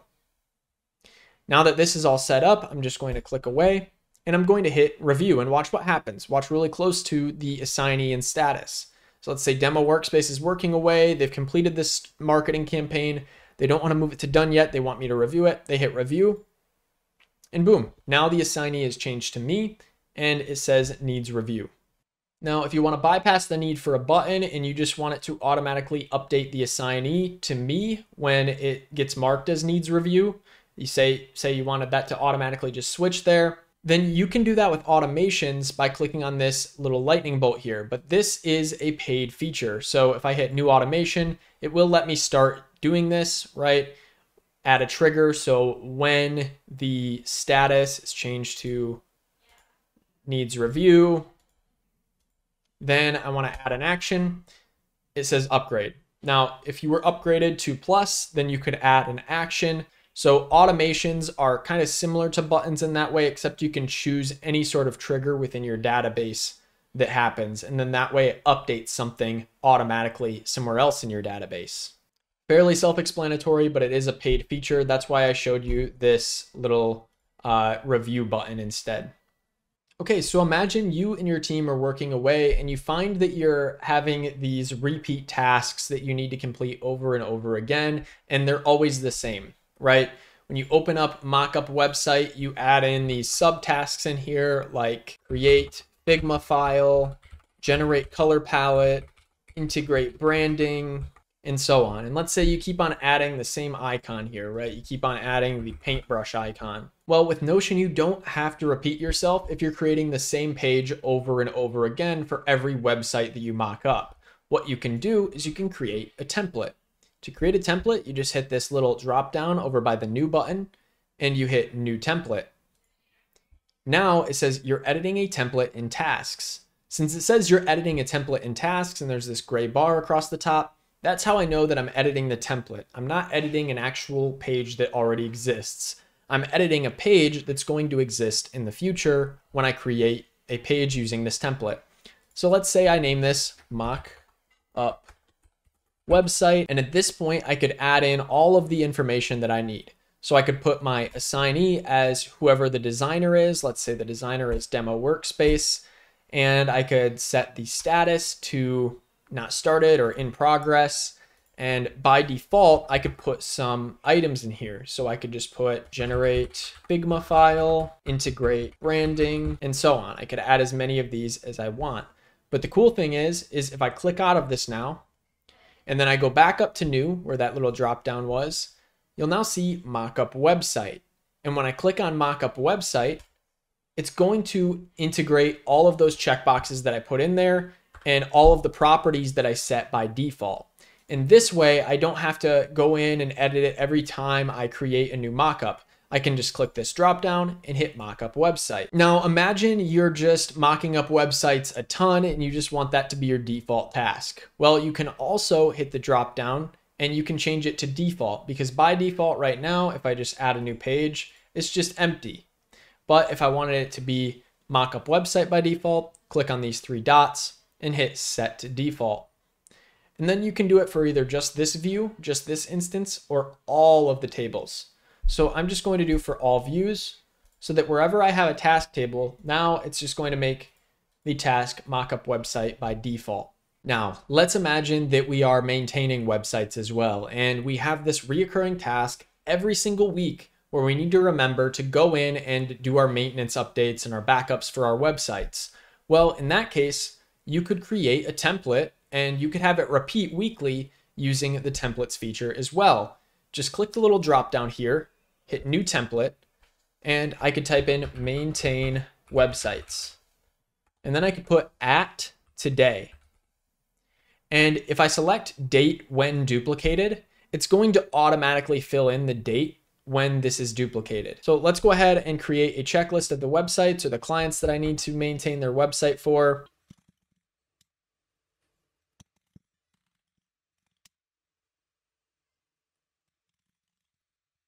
And let's just click away. And now I'm going to click on that arrow, and for maintain website, I'm going to click on those three dots and I'm going to hit repeat. From here, I can select daily, weekly, monthly, or yearly. Let's say I'm maintaining these on a weekly basis. I can hit weekly, and then it's going to allow me to set up a repetition where this automatically gets populated into my database on a weekly basis. I can say every 1, 2, 3, or however many weeks I want, and that will select the interval between the weeks. So I'm going to do it every week on Thursday. Okay, so just selecting Thursday, starts at, let's just say, starts today. So tomorrow on Thursday, since it's Wednesday today, that would be the first one that we see. And we're going to go ahead and create at 7 a.m. So first thing in the morning, my people see it, and I can change the time zone as well. So if I have contractors somewhere else, maybe I can make it a little bit earlier or a little bit later. And then if I just hit save, now it's going to say repeat every week, and it's going to show you that it's going to repeat by having this little indicator right here showing that it's repeating. So now I can, without fail, come into this database, and it's going to populate that task into here every time with a dynamic day. So it says at today here, but if I click on this, as you can see, if I hover over today, it's going to say April 10th, 2024. When this automatically populates tomorrow, it's going to say April 11th, 2024. So that's basically how you can do that. You can create it on your own just by clicking it, but without fail, if it has that little repeat icon, then you can know that it's going to be repeating, and you can always edit the settings right here. Next, we're going to cover database filtering. So what if I only want to see specific items within this database? In order to do that, I have to click on the filter button right here, and I can filter by any of the properties in my database. I can even create advanced filters where it integrates multiple properties into the filter. Let's start by just filtering for assignee. Let's say that I just want to see tasks for me. If I click on me, it's going to dynamically give me, or whoever's logged in, the tasks for themselves. It's not just for me as in you who's creating this database, it's whoever's viewing it. If they don't have any tasks in the database, this database will appear empty. So me is dynamic, and it's a way that you can use the assignee property. I'm going to remove me, and I'm just going to change it to demo workspace. So now it's just going to show me the tasks that are assigned to demo workspace. Now let's say I only want to see tasks that are still active. If something gets marked as done, I don't want to see that in here, right? I don't want to see anything that says done. So I can click and add another filter where status is to do or in progress. And now it's only going to show me tasks where the assignee is demo workspace and the status is to do or in progress. And if something gets changed, like this demo workspace gets changed to Carter Sriracha, or this status gets changed to done, it won't show up in this view of the tasks. But these tasks aren't deleted. Remember, you have to click on the side and click delete to actually remove a task. These tasks are just filtered out. So if I want to see them again, I can delete these filters. So if I just click on the filter, click in the corner here and click delete, now I can see all of the tasks that conform to this filter, where it's either to do or in progress. Let's go ahead and delete this filter, and I'll show you guys how the advanced filter works. So now that our filters are deleted, we can see everything here. We can see all of these done tasks. We can see the ones that need review. But let's say that there were multiple dependencies in the way that I wanted to see something coming through. So if I hit add filter, and then hit add advanced filter, I can add some conditional logic here for what I want to see. So let's say that I just want to see the mockup website tasks, and I just want to see the ones that are done. Okay, so I just want to see completed mockup websites. So what I can do here is I can change the where to task. I can make it contains, and I can type in mockup website. Now it's showing me all of the tasks that say mockup website. If I hit add filter rule, and then hit add filter rule again, I can make it either and, or I can do or. So or means one of these conditions has to be true, while and means that both of them have to be true. So let's go to or, and let's say we also want to see where it says build website. Now it's going to filter this, and it's going to show me where the task name here contains either mockup website or build website. And if I hit add filter rule, I can add as many of these ors as I want. Let's go ahead and turn this into a group by clicking the highest level here, hitting turn into group. And I'm actually just going to add a filter rule in here, and we're going to make it or task contains build website. And now the other cool thing you can do is on the outside now, if I have a group like this, I can have an or an and here. But then on the outside, I can add an and. So task contains mockup website or task contains build website. And then let's say I also want the status to be is done. So now I would see all of the tasks where it's either mockup website or build website, and it's marked as done. Since we don't have a build website that's done yet, let's go ahead and click and add one. And I'll just show you that if it says build website, it will also show up in here.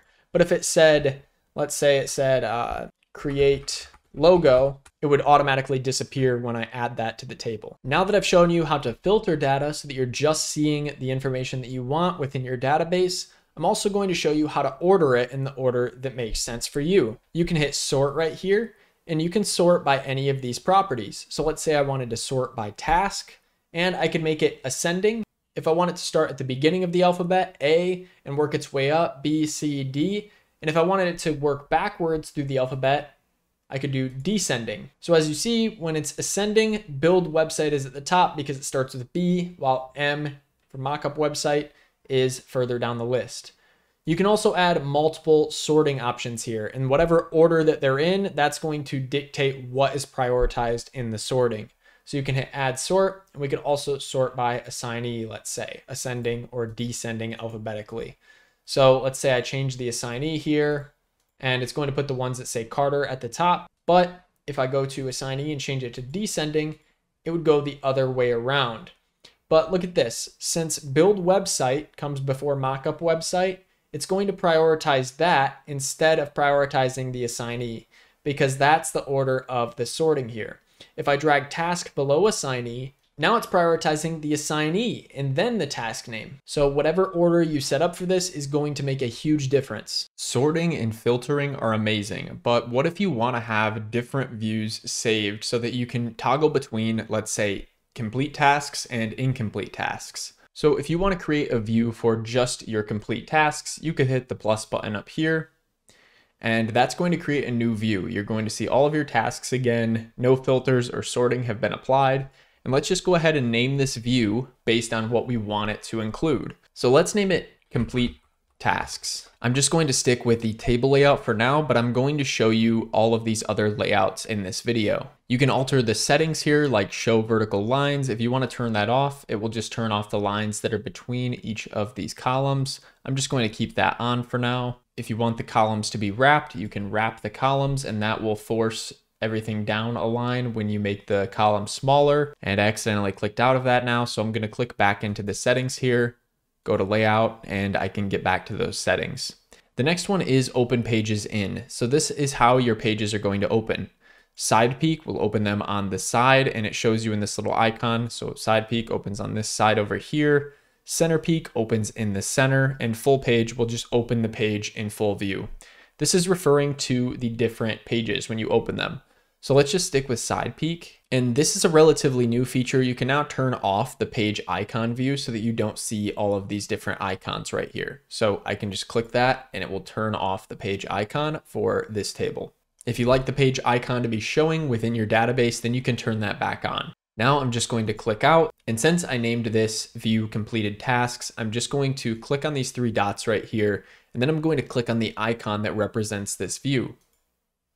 And I'm just going to type in check, and I'll just do this check mark verification. And now this little check mark verification icon is right next to my completed tasks view. So let's go ahead and filter this where the status is complete. And now we're just going to see all of our completed tasks. Let's go back to our main table page here, and let's remove these filters and the sorting from earlier. And I'm just going to name this view Carter's tasks. And we'll go ahead and add an icon here. I'll just add the star.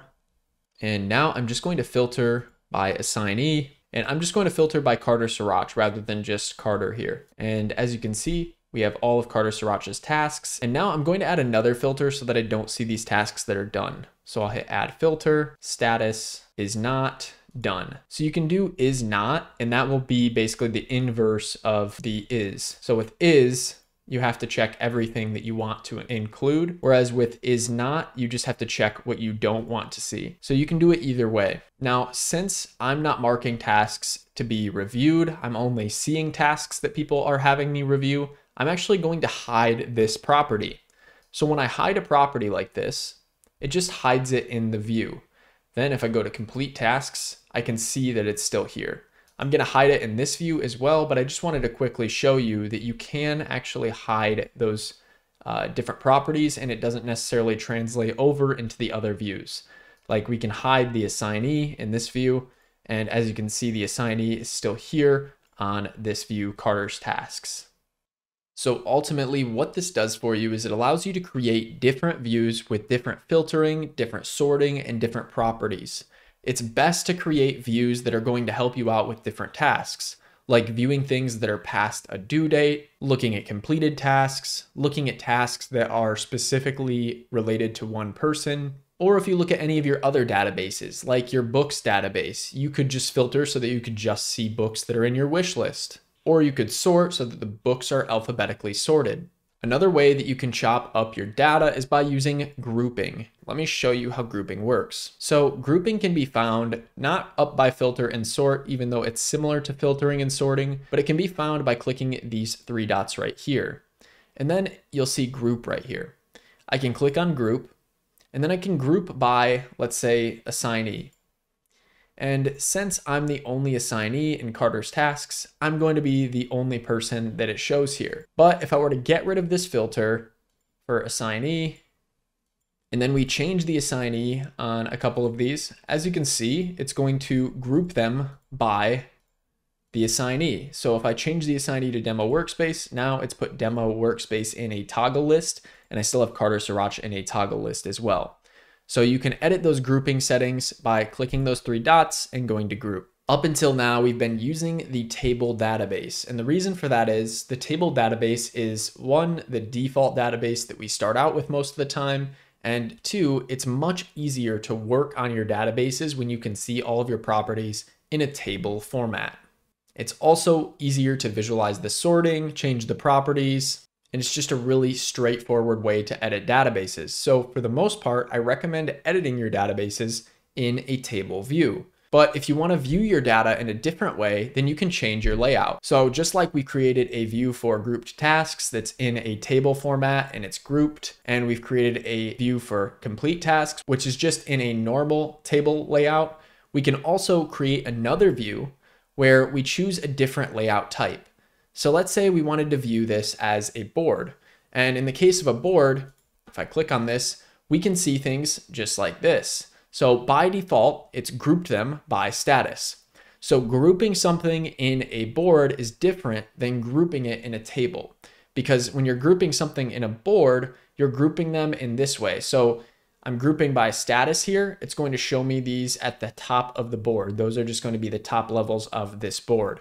But if I group by, say, the assignee, it's going to group by assignee, just like so. You can also color code these columns. So if I go back to status here, if I go color columns, it'll change the color of these columns here. Now, by default, the sort for these is ascending, but you can click on this and go to manual if you want. And then I could drag not started, and I could drag needs review, and this would look a little bit better. Now, just like in the table, you can bring certain properties in if you want to see certain properties, but by default in the board view, you're not going to see any of the properties. Now, let's say we wanted to see the properties on top of these little cards here, like say we wanted to see the assignee. In that case, I could click these three dots, I could go into properties, and I could make assignee visible. And now it's going to add the assignee to these different cards. And I can even click on it and I can change the assignee from here. If I want to open these pages, I can click on them and it will open them in a side peek like so. Let's just call this the work pipeline. Filtering, sorting, and grouping work pretty much the same in this board view, but now you'll see subgroup. So if you want to add a subgroup, what that will do is it'll allow you to group by a second horizontal property. So let's click assignee and see what happens. Now, this may look a bit confusing, and I don't use this very often, but it is something that you can do. You can group by Carter Sriracha, demo workspace, and Carter here on the side, since that is our sub grouping, and then our main grouping is across the top. So when I open this, it's just going to show me things that are not started, in progress, needs review, and done for Carter Sriracha. The other cool thing about the board view is you can actually just drag things along here. Next, we're going to take a look at the calendar view, but first we need to add a date, because without a date property in your database, you can't add a calendar view. It's impossible, it won't work. So let's go ahead and hit the plus button here, and we're just going to bring out a table view to start with, and I'm just going to call this editable view. I like to have a view that's just your table view, and you can name it editable view, or you can name it all tasks if you want to, and just hit done. Now in this view, I like to have this in the very beginning, and I like to make all of my properties visible here and just have no filtering, no sorting, no grouping, just a raw table database, just like we were working with at the very beginning of this training. And this is where I would typically come to add properties to my database. You can add them in these other views, or you can even open up a task and add a property here that will add to the whole database. But I just think it's a lot more intuitive if you're adding it to the overall view and you can see all of your tasks and how they're being affected. So I'm going to hit the plus button here. I'm going to type in date, and I'm going to click on the date here. Now I'm going to call this date action date. So it's the date that I actually want to take action on my task. Okay, let's click away. And let's go ahead and just select the action date for build website, say the 11th, 13th, 14th. So now I have some action dates kind of planned out for these tasks that are not started. So these are the days I want to work on them. Now let's hit the plus button, and we're going to select the calendar view. From here, it might ask you to connect to Notion Calendar, but this is not necessary. I'm just going to close that little pop-up window. And right here where it says view name, I'm just going to change this to planning view. Now I can select what I want to show the calendar by. So if I have multiple dates in my database, I can select which date to choose from. But since we only have this one date property of action date, I'm just going to make sure that that one's selected. You can show the calendar as a month view or a week view. I'm just going to stick with month. You can choose to show weekends or not show the weekends. I'm just going to keep weekends on in case I have anything planned for the weekend. And you can also choose to open pages however you want to open them, and you can choose if you want page icons, just like with the other databases. I'm just going to turn this off and choose side peek. Let's go ahead and hit done. And now I'm going to click out of this. Now you'll notice that it jumped over to July. So I'm going to go back to April. And now that we're back on April, we can see those tasks that we scheduled out back on our all tasks right here. So we have the 11th, 13th, and 14th. If I go to the planning view, we have the 11th, 13th, and 14th. What you can do from here is just open up your settings here, go to properties, and I can bring in different things like the status or the assignee. Now, if you want to edit something in the calendar, you'll have to click on it and then alter it from here. Or if you enable a button, like so, you can click on your button from the outside of the calendar. So buttons make a lot of sense to have in your calendar since you can't manually click on these and change them right from the card. One thing that you can easily change in the calendar is the date property. And you can do that by just dragging your items around. So when I'm dragging them like this, it's just changing the date property for me. So now the dates will be the 17th, 18th, and 19th. If I go back to all tasks, as you can see, 17th, 18th, and 19th. And if I wanted to move these to the next week, they would update here as well instantly. The next view type is a list view. List view is kind of similar to a table, except it's a little bit more lightweight. I don't particularly use the list view nowadays all that much, but I'll show you guys how it works. So you can hit the plus here, go to list, and I'm just going to type in lightweight task view. Has some settings right here that you can change. I'll turn page icons off. We'll keep it on side peek and hit done. And I can choose which properties I want to show. Except this time the properties are going to show up right above me right here. So when I hit action date or status or mark as reviewed, as you can see, they're not going to show up over this way. They're actually just going to show up over here. The difference between this and the table is if you want to see what something is, you have to hover over it to see that, oh, that's the assignee, that's the action date, that's the status. You can still actually click and change these. And buttons work the same as well. You can also set up filtering, sorting, and grouping just like the other views.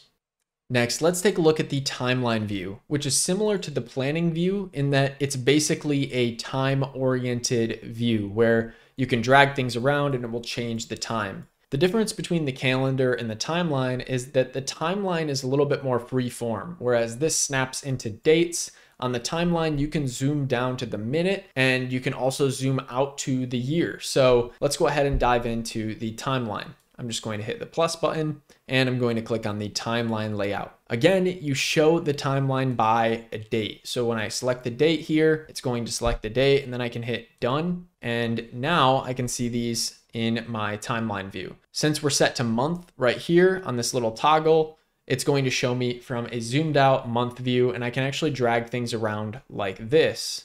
I can also extend them by dragging them, and I can extend them over multiple days like so. Let's say I wanted to click into one of these and I wanted to change the action date. As you can see, we now have an end date selected because I've dragged it out like that. But if I turn off end date, as you can see, it just pulls it back to wherever the start is and sets it for a single day. And to take this even further, if I want to include a time, let's bring in an end date, and let's just do the start time, which is the top, and the end time. So we have 1 p.m. to 2 p.m. on the 14th. Now, if I click off of this and I go to this little button right here where it says month, and I change it to day, I can scroll over and I can actually click over as well. So let's jump to that task that we just created. Now, as you can see, this is from 1 to 2 p.m. and I can drag it around. I can extend it. Last but not least, let's look at my favorite view, which is the gallery view. The gallery view allows you to create basically just that, a gallery. So when I add this view, gallery, I can see things within the page like so, or I can change it from page content to page cover. Now, you don't see anything right away, but if I just name this task gallery and then I click done, now I can click into these individually and I can hit add cover. From here, let's say this is build a website, right? I'm gonna hit change cover, go to Unsplash, and I'm gonna type in website. Now I have a bunch of stock photos that I can use for building a website. So I'll click on this one and I'll click away.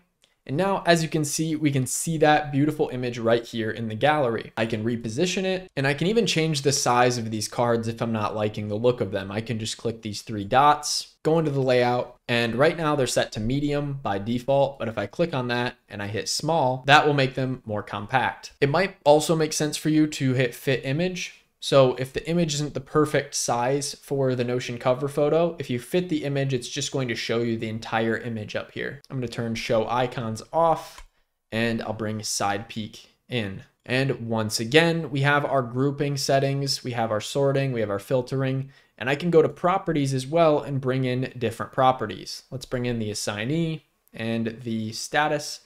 And let's bring in the action date, why not? Now, if I click away and I hover over these, I can actually change these from here as well. And I can also click into these individually and edit them. Like, let's say I wanted to add a cover photo for this one, and I want to add a cover here and a cover here. I could do so. All right, so we've discussed Notion pages, Notion blocks, and various Notion database features, but in this portion of the tutorial, we're going to get a bit more advanced. I'm going to show you how to connect 2 database items together using relations, and then how to reference the properties within those database relations using rollups. After that, we'll talk about sub-items and dependencies, and we'll finish off the tutorial sharing some powerful Notion formulas that you can implement in your databases. If you're enjoying this video so far, please leave a like and comment below sharing your thoughts. It'll help us out a ton.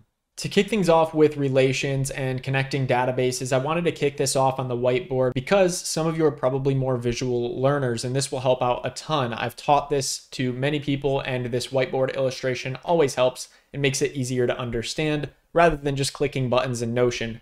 So we're going to go ahead and mock this up really quick. The first thing that you have to have for a relation is 2 databases that you want to connect together. So these are my 2 databases, and this can work with multiple different use cases. Here are some examples of use cases for connecting 2 databases. The first one is tasks and projects. So we might want to connect our tasks, our granular items that we have on a daily basis to work on, with our projects, our overall big picture goals and objectives. Or as another example, we may want to connect an author with a book, or furthermore, an ingredient with a recipe. These are just a few example databases that you might want to connect. So what have we learned about databases so far? Well, we've learned that databases have their own unique properties. Tasks have due dates and statuses and a mandatory column of name for the page that we're referring to, and projects have their own properties. But there's actually a special property that we can use to connect these 2 databases together, and that is called a relation property. You can make a relation a one-way property so that, let's say, we only see our tasks on the projects page, or vice versa. And this relation property acts as a connector for 2 databases. So if you remember earlier in this tutorial, we talked about how these different columns within your database represent the different properties, and each row is a page within your database. Now, where the relation property is a bit different is it allows us to connect to this projects database with, say, this tasks database. And I can actually implement website design as a project for mock up the site and launch the site, these two tasks right here. So this is what it's going to look like in Notion. We're going to have website design as the relation for each of these tasks because these are tasks within the website design project. So now the relation column for website design has these two pages related to it, mock up the site and launch the site, because these are related over on this end. Now there's another property that you can add called Rollup. So you first have to have a relation before it allows you to create a rollup. And what this rollup is going to do is it's going to access the information from each of these pages in tasks. For these related items, mock up the site and launch the site, then that's what a rollup is for. So what this rollup property would be able to do is it would be able to access the status and it would be able to access the due date for mock up the site and launch the site, since those are the two relations. It wouldn't be able to access design creative or launch ads unless those were connected to website design. Now let's just imagine for a moment that ad campaign is actually related to design creative and launch ads. In that case, this rollup property right here would be able to reference this relation, and then it would be able to grab these statuses from each of these items, and it would also be able to grab the due dates from each of these items if we wanted it to. So if the status for mock up the site and launch the site were both complete, then in that case, the rollup down here would also read complete and complete if we were referencing the status property. Whereas for the ad campaign, they would read complete and incomplete. Now out of the gate, you're just going to get the raw value of the property that you're looking at with this rollup here. But the neat thing is you can actually use some settings within the rollup to do calculations. So we can pull things like percentages, counts, sums. So if we wanted to, we could actually display this rollup as 100% if 100% of the tasks were marked as complete. Or we could represent this one with a 50%. So now our rollup column becomes completion, and it can track the completion of the tasks within the project. I hope that this example made sense. Now let's get our hands dirty inside of Notion.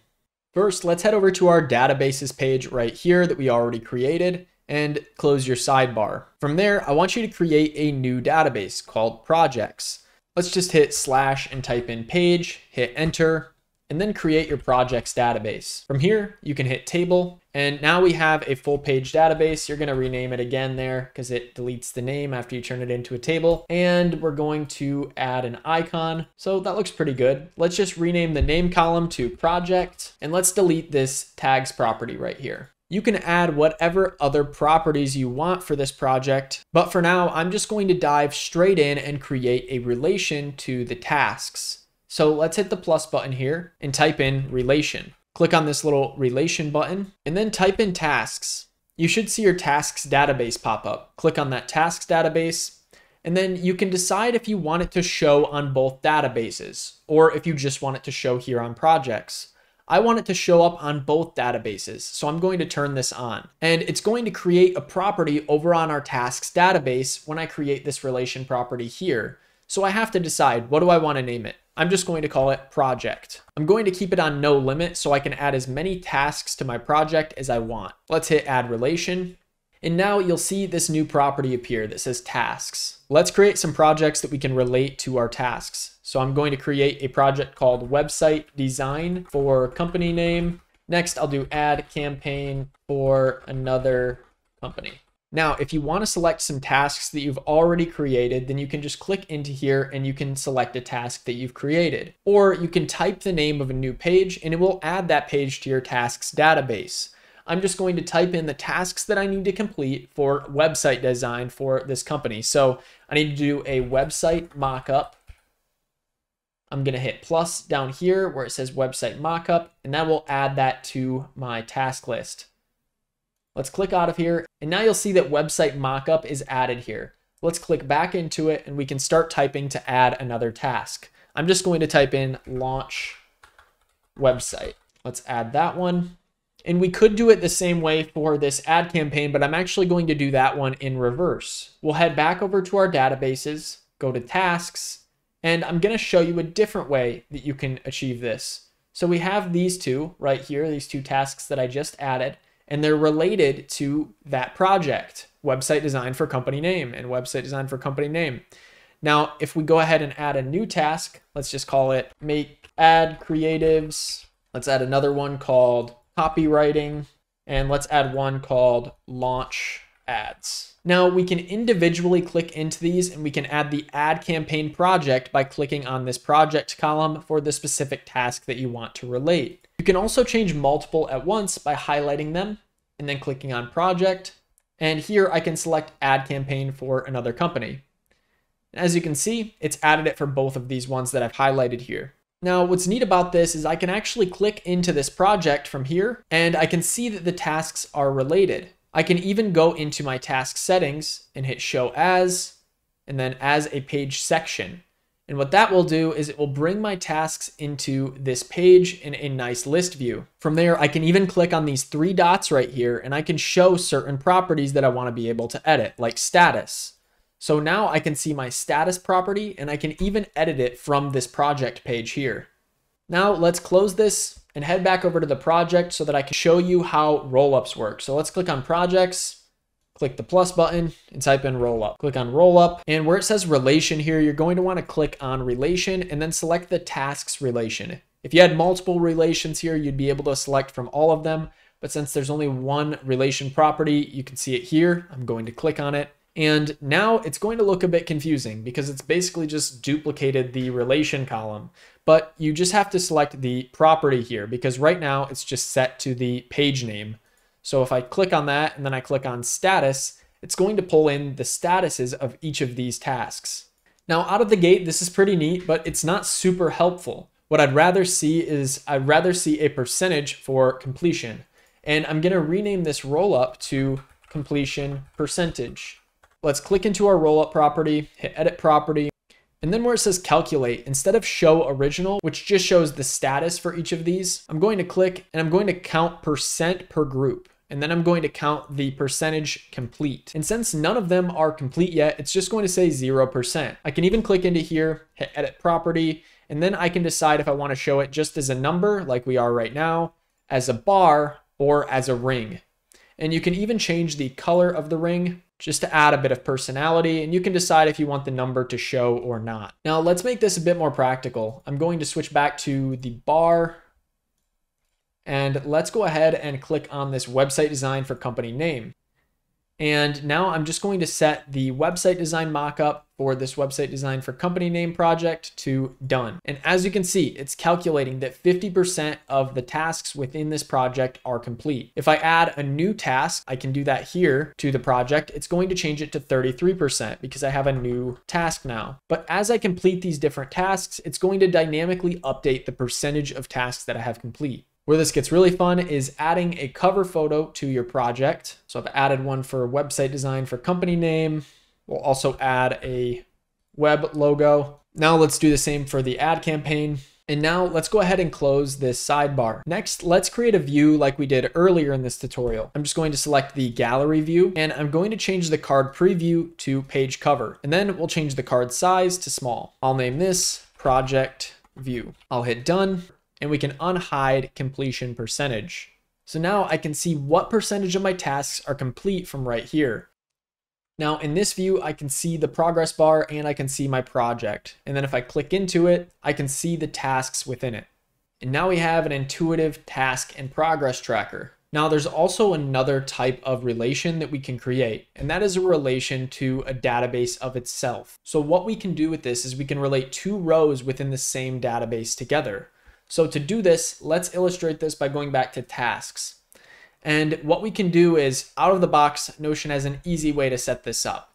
You can do this yourself, or you can just click on these three dots, go to sub items, and then hit turn on sub items.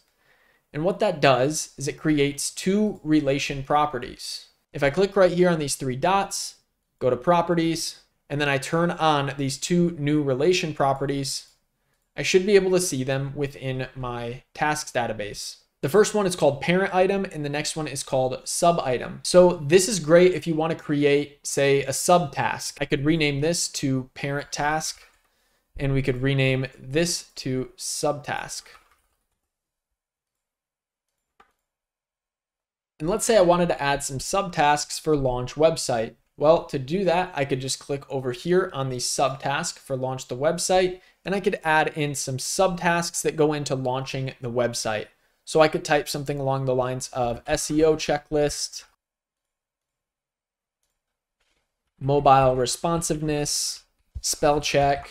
And what this is actually doing is it's creating new pages within my tasks database. So if I open this up, you'll see that these are included underneath launch website now as sub items. These are still considered just normal pages in my task database. And as you can see, they have this relation of launch website next to them.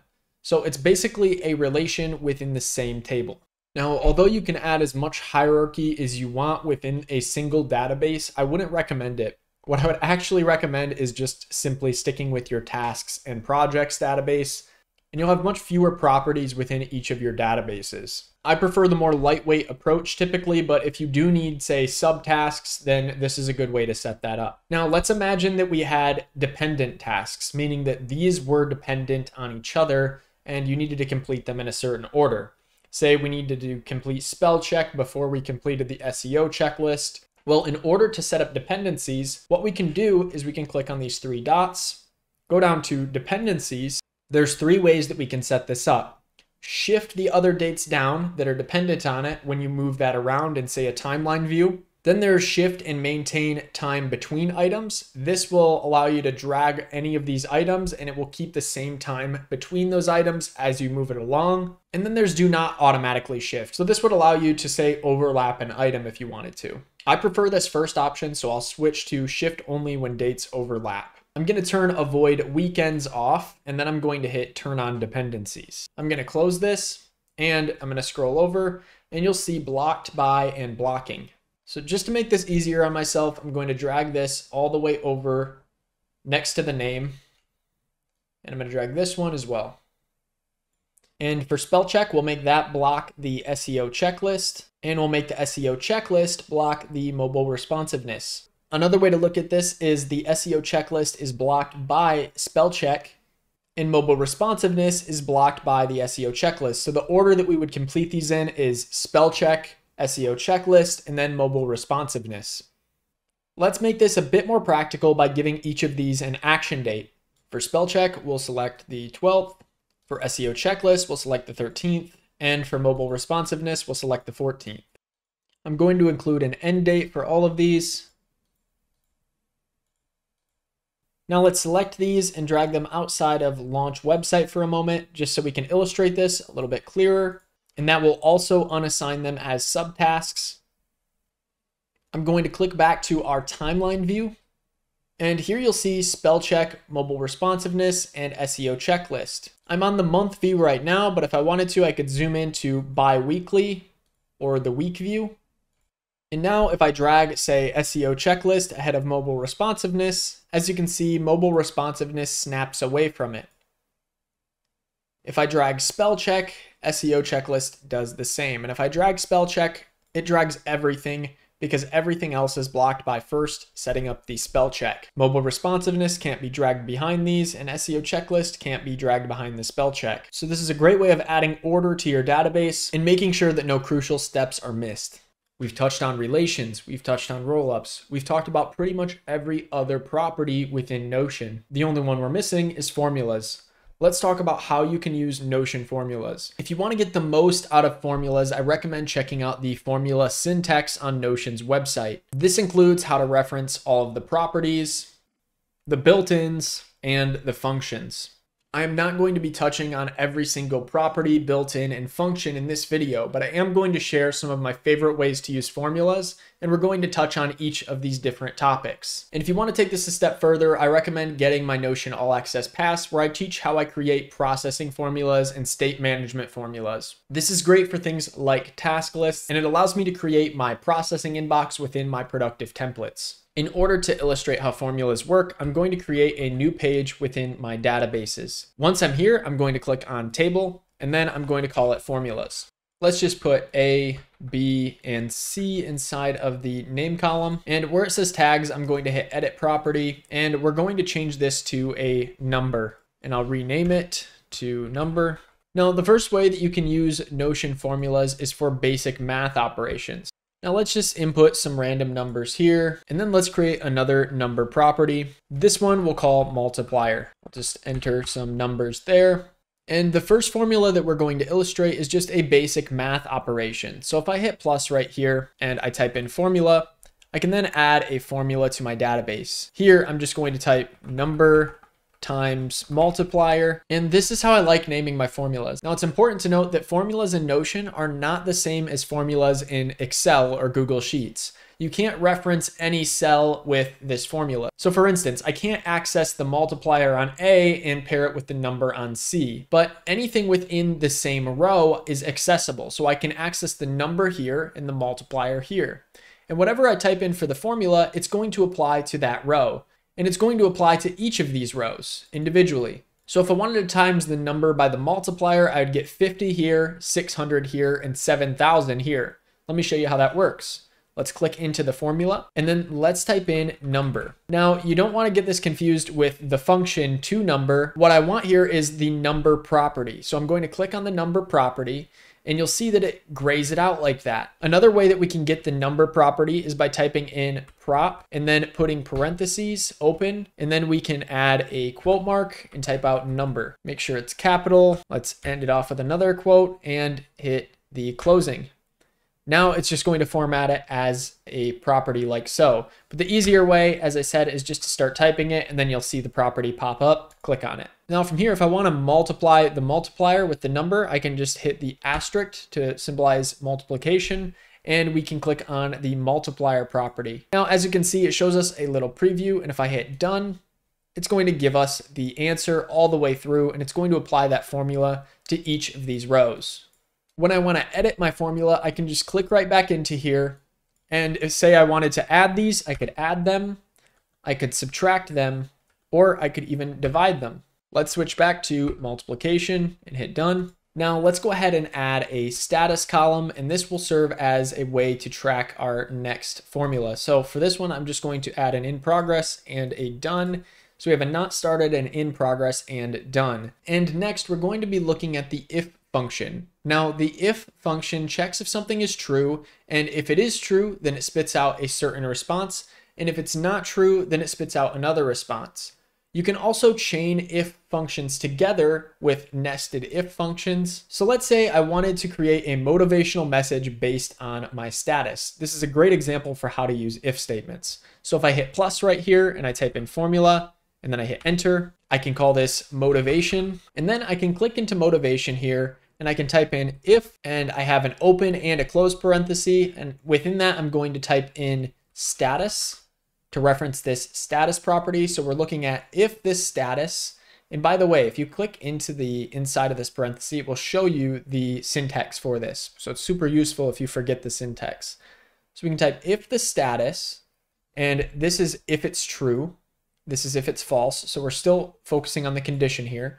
So if the status is equal, you have to do two equal signs to symbolize if it's equal. And then we'll add some quotes and I'll type in not started the same way that it's written here in the status. And I'll close that off. So we're checking if the status is equal to not started. And then I'm going to enter what we want the formula to say for the motivation if this is true. So let's add another quote, and I'm just going to type in get started, comma, you can do it. Then we'll put an exclamation point and we'll close this off with another quote. Now that's fantastic. It's going to tell us get started, you can do it. But the problem is, what if the status is not started? What if it's something else? Well, that's where you have to add the if false. So we have to add another comma, and then we have to add what we want it to say if this is false. So if this is false, we just want it to be blank for now. Or we could add in an X or something like that. So now I'm going to hit done. And as you can see, for the status that says not started, it says get started, you can do it. And here, if I change the status to not started, it will do that for all of these motivations. Now, what if we wanted to add a message here for in progress and done so that it's personalized? To do that, you can create a nested if function. To create a nested if function, you're just going to get rid of the if false here, and then you're just going to simply type in the next if function. So now I'm just going to enter if, and we're going to go on to add the status equals in progress. So if the status equals in progress, then say you're doing great, keep it up. And then if that's false, then we just want to add in a check mark. And it's asking for a closing parenthesis because we need another closing parenthesis now for our second if statement. So now I'm going to hit done. And as you can see, it's now saying you're doing great, keep it up when it's in progress. And when it's not started, it's saying get started, you can do it. Let's go ahead and add an exclamation point to this other quote here and hit done. There we go. That matches a little bit better. But let's go ahead and add in an if statement for done.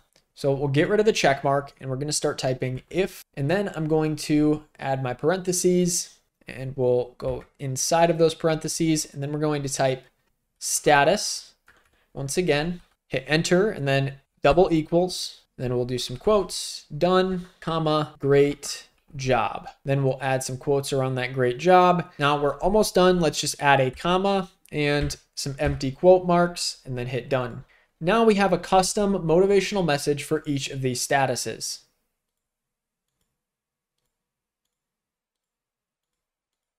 Now let's head back over to our formulas database and let's take a look at the let function. So the let function allows you to assign a value to a variable, and then you can reuse that variable anywhere within your expression in the formula. So let's go ahead and hit the plus button, type in formula once again, hit enter, and here I'm just going to type in let. You don't have to do this. I'm just doing it for the sake of example here, and I'm going to click. And now if we type in let, then we put some parentheses. Now we can type our let formula. And if I click into here, you'll see the syntax. So we have variable, value, expression. So for the variable, we can enter any word or letter that we want to here. So I'm just going to say X. So then we have to say what X is equal to. So X is equal to, comma, then you enter your value. So I can enter a property here if I want to. So X could equal the number property if I wanted it to. And then say I could add a comma, and then you could add the expression here. So the expression would just be X, let's say. So this is the simplest version of a let function. I have the variable here. I'm saying what the variable is, number, and then I'm asking it to just simply print that variable. Now I can do a math equation here for this expression or something like that if I want to, by just typing in, say, plus, and then I can even add it to number X multiplier if I wanted to. So we have our expression, our value, and our variable. But let's say we wanted to have multiple variables that we've assigned. In order to do that, you can use the lets with an S function. And this allows you to just add as many variables and values as you want, and then you can add the expression at the end. So let's just go ahead and add in the variables for number and multiplier. So we'll call the number X, and I'll add the value for X, which will be number, and we'll make another comma and then type Y. And this one, we'll add another comma, will be multiplier. And then at any point, we can just add a comma now that we've added multiple variables and values. And I can just type in X plus Y. And now, as you can see, it's going to give me this number plus this number. Next, I'm going to show you how you can style your formulas and make them look amazing. Let's head back into our motivation formula and let's make each of these messages a different color.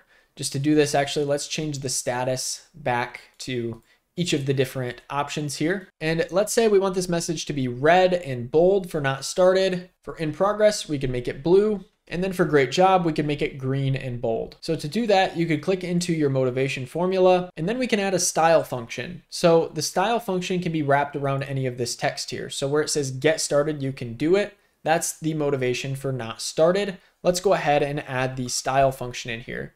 So I'm just going to put some parentheses around this message. At present, it doesn't look like we've done anything here, but you have to actually add a comma after this message if you want to add the styling.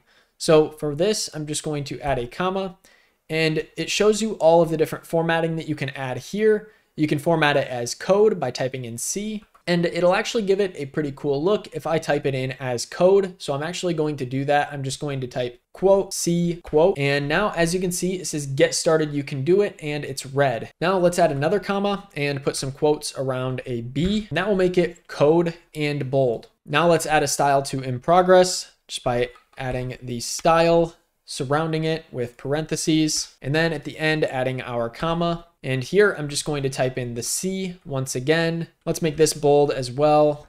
We're going to add a B, and then I'm going to add another comma, and I'm just going to type in blue. And what that's going to do is it's going to change the in progress message to blue. Finally, let's add some styling for great job. Let's go ahead and type style in front of great job, and we'll surround it in parentheses. And then I'll add a comma right after great job, and we'll start adding the styling. So we'll add a C, we'll add a B, and we will add a green. Now, if I hit done, as you can see, it's styled these up and made them look so much nicer. Now, if you get creative with your formulas, I know you guys can do some amazing things. But if you want a shortcut to being more productive with Notion, I recommend once again that you join my All Access Pass. This is going to give you access to all of my premium Notion templates so that you can dig in and you can see all of the properties that I added and how I built them. You can also implement them in your daily life and work. And if you're a more hands-on learner, the All Access Pass is going to be great for you because it also gives you access to Notion for Productivity, which is a course teaching you how to use Notion and implement it for productivity as the sole purpose. Notion for Productivity allows you to turn Notion from a geeky hobby, and not that there's anything wrong with that. I love creating Notion databases, but it allows you to turn it from a geeky hobby into an actual productivity system for your life and business. I hope you enjoyed this tutorial. If you want to see more from me, I look forward to seeing you inside of our community. Thank you so much for watching, and congratulations on making it to the end of the 2024 Notion tutorial. And if you want to watch more free Notion videos from me, then click this playlist right here. Inside of this playlist, I've included hundreds of Notion videos that you can binge through and make sure that you know everything that you need to know about building databases and working inside of Notion. And if you want to stay updated with all of the content that I create here, you can hit the subscribe button. Just don't forget to hit the bell so that you actually get notified when I come out with something.